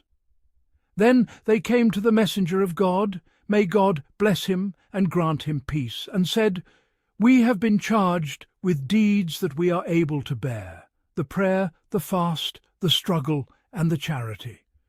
But this verse has been revealed to you, and we cannot bear it. The Messenger of God, may God bless him and grant him peace, replied, do you wish to say, as the people of the 2 books before you said? I believe he said, they said, we hear and we disobey. Nay, say we hear and we obey. Grant us your forgiveness, O our Sustainer, for unto you is the journey's end. And when the people recited it, and their tongues grew accustomed to it, God, the Most High, sent down in its wake.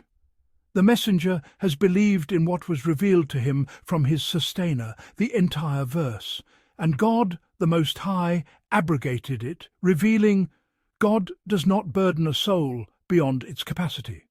2.86. The verse to its end. Related by Muslim from Umayyah ibn Bistam. We are told by Muhammad ibn Ibrahim ibn Muhammad ibn Yahya, who said, my father related to us, saying, Muhammad ibn Ishaq al-Thaqafi related to us, saying, Abd God ibn Omar and Yusuf ibn Musa related to us, saying, we were informed by Waki, who said, Sufyan related to us, from Adam ibn Sulaiman, who said, I heard Sa'id ibn Jubair narrating from Ibn Abbas, who said, when this verse was revealed, and whether you disclose what is in your souls or conceal it, God will call you to account for it. 2.284. There entered into their hearts something of it that had never entered them from anything else. The Prophet, may God bless him and grant him peace, said, say, we hear and we obey and we submit. And God, the Most High, cast faith into their hearts, and they said, we hear and we obey. Then God, the Most High, revealed, God does not burden a soul beyond its capacity, 2:2286, until it reaches, or we have erred, whereupon he said, I have done so, until the end of Al-Baqarah. With each supplication he would say, I have done so. Related by Muslim from Abu Bakr ibn Abi Shaybah from Waqi. The exegetes have said, when this verse was revealed, and whether you disclose what is in your souls, Abu Bakr, Umar, Abdul Rahman ibn Auf, Muadh ibn Jabal, and a number of the Ansar came to the Prophet. May God bless him and grant him peace. They fell to their knees and said, O Messenger of God, by God, no verse has been revealed that is harder upon us than this one. One of us speaks to his own soul of things he would not wish to be fixed in his heart, even if he were to possess the world and all that is in it. And if we are to be held to account for what we whisper to ourselves, then by God we are doomed. The Prophet, may God bless him and grant him peace, replied, thus has it been revealed. They said, we are doomed, for we have been charged with a deed we cannot bear." He said, "Perhaps you will say, as the children of Israel said to Moses, 'We hear and we disobey.' Say, 'We hear and we obey.'" And so they said, "We hear and we obey." This weighed heavily upon them, and they remained in that state for a year. Then God, the Most High, sent down relief and ease with his saying, "God does not burden a soul beyond its capacity." 2.286, the verse. This verse thus abrogated what came before it. The prophet, may God bless him and grant him peace, said, "Verily, God has forgiven my community for what they whisper to themselves, so long as they do not act upon it or speak of it."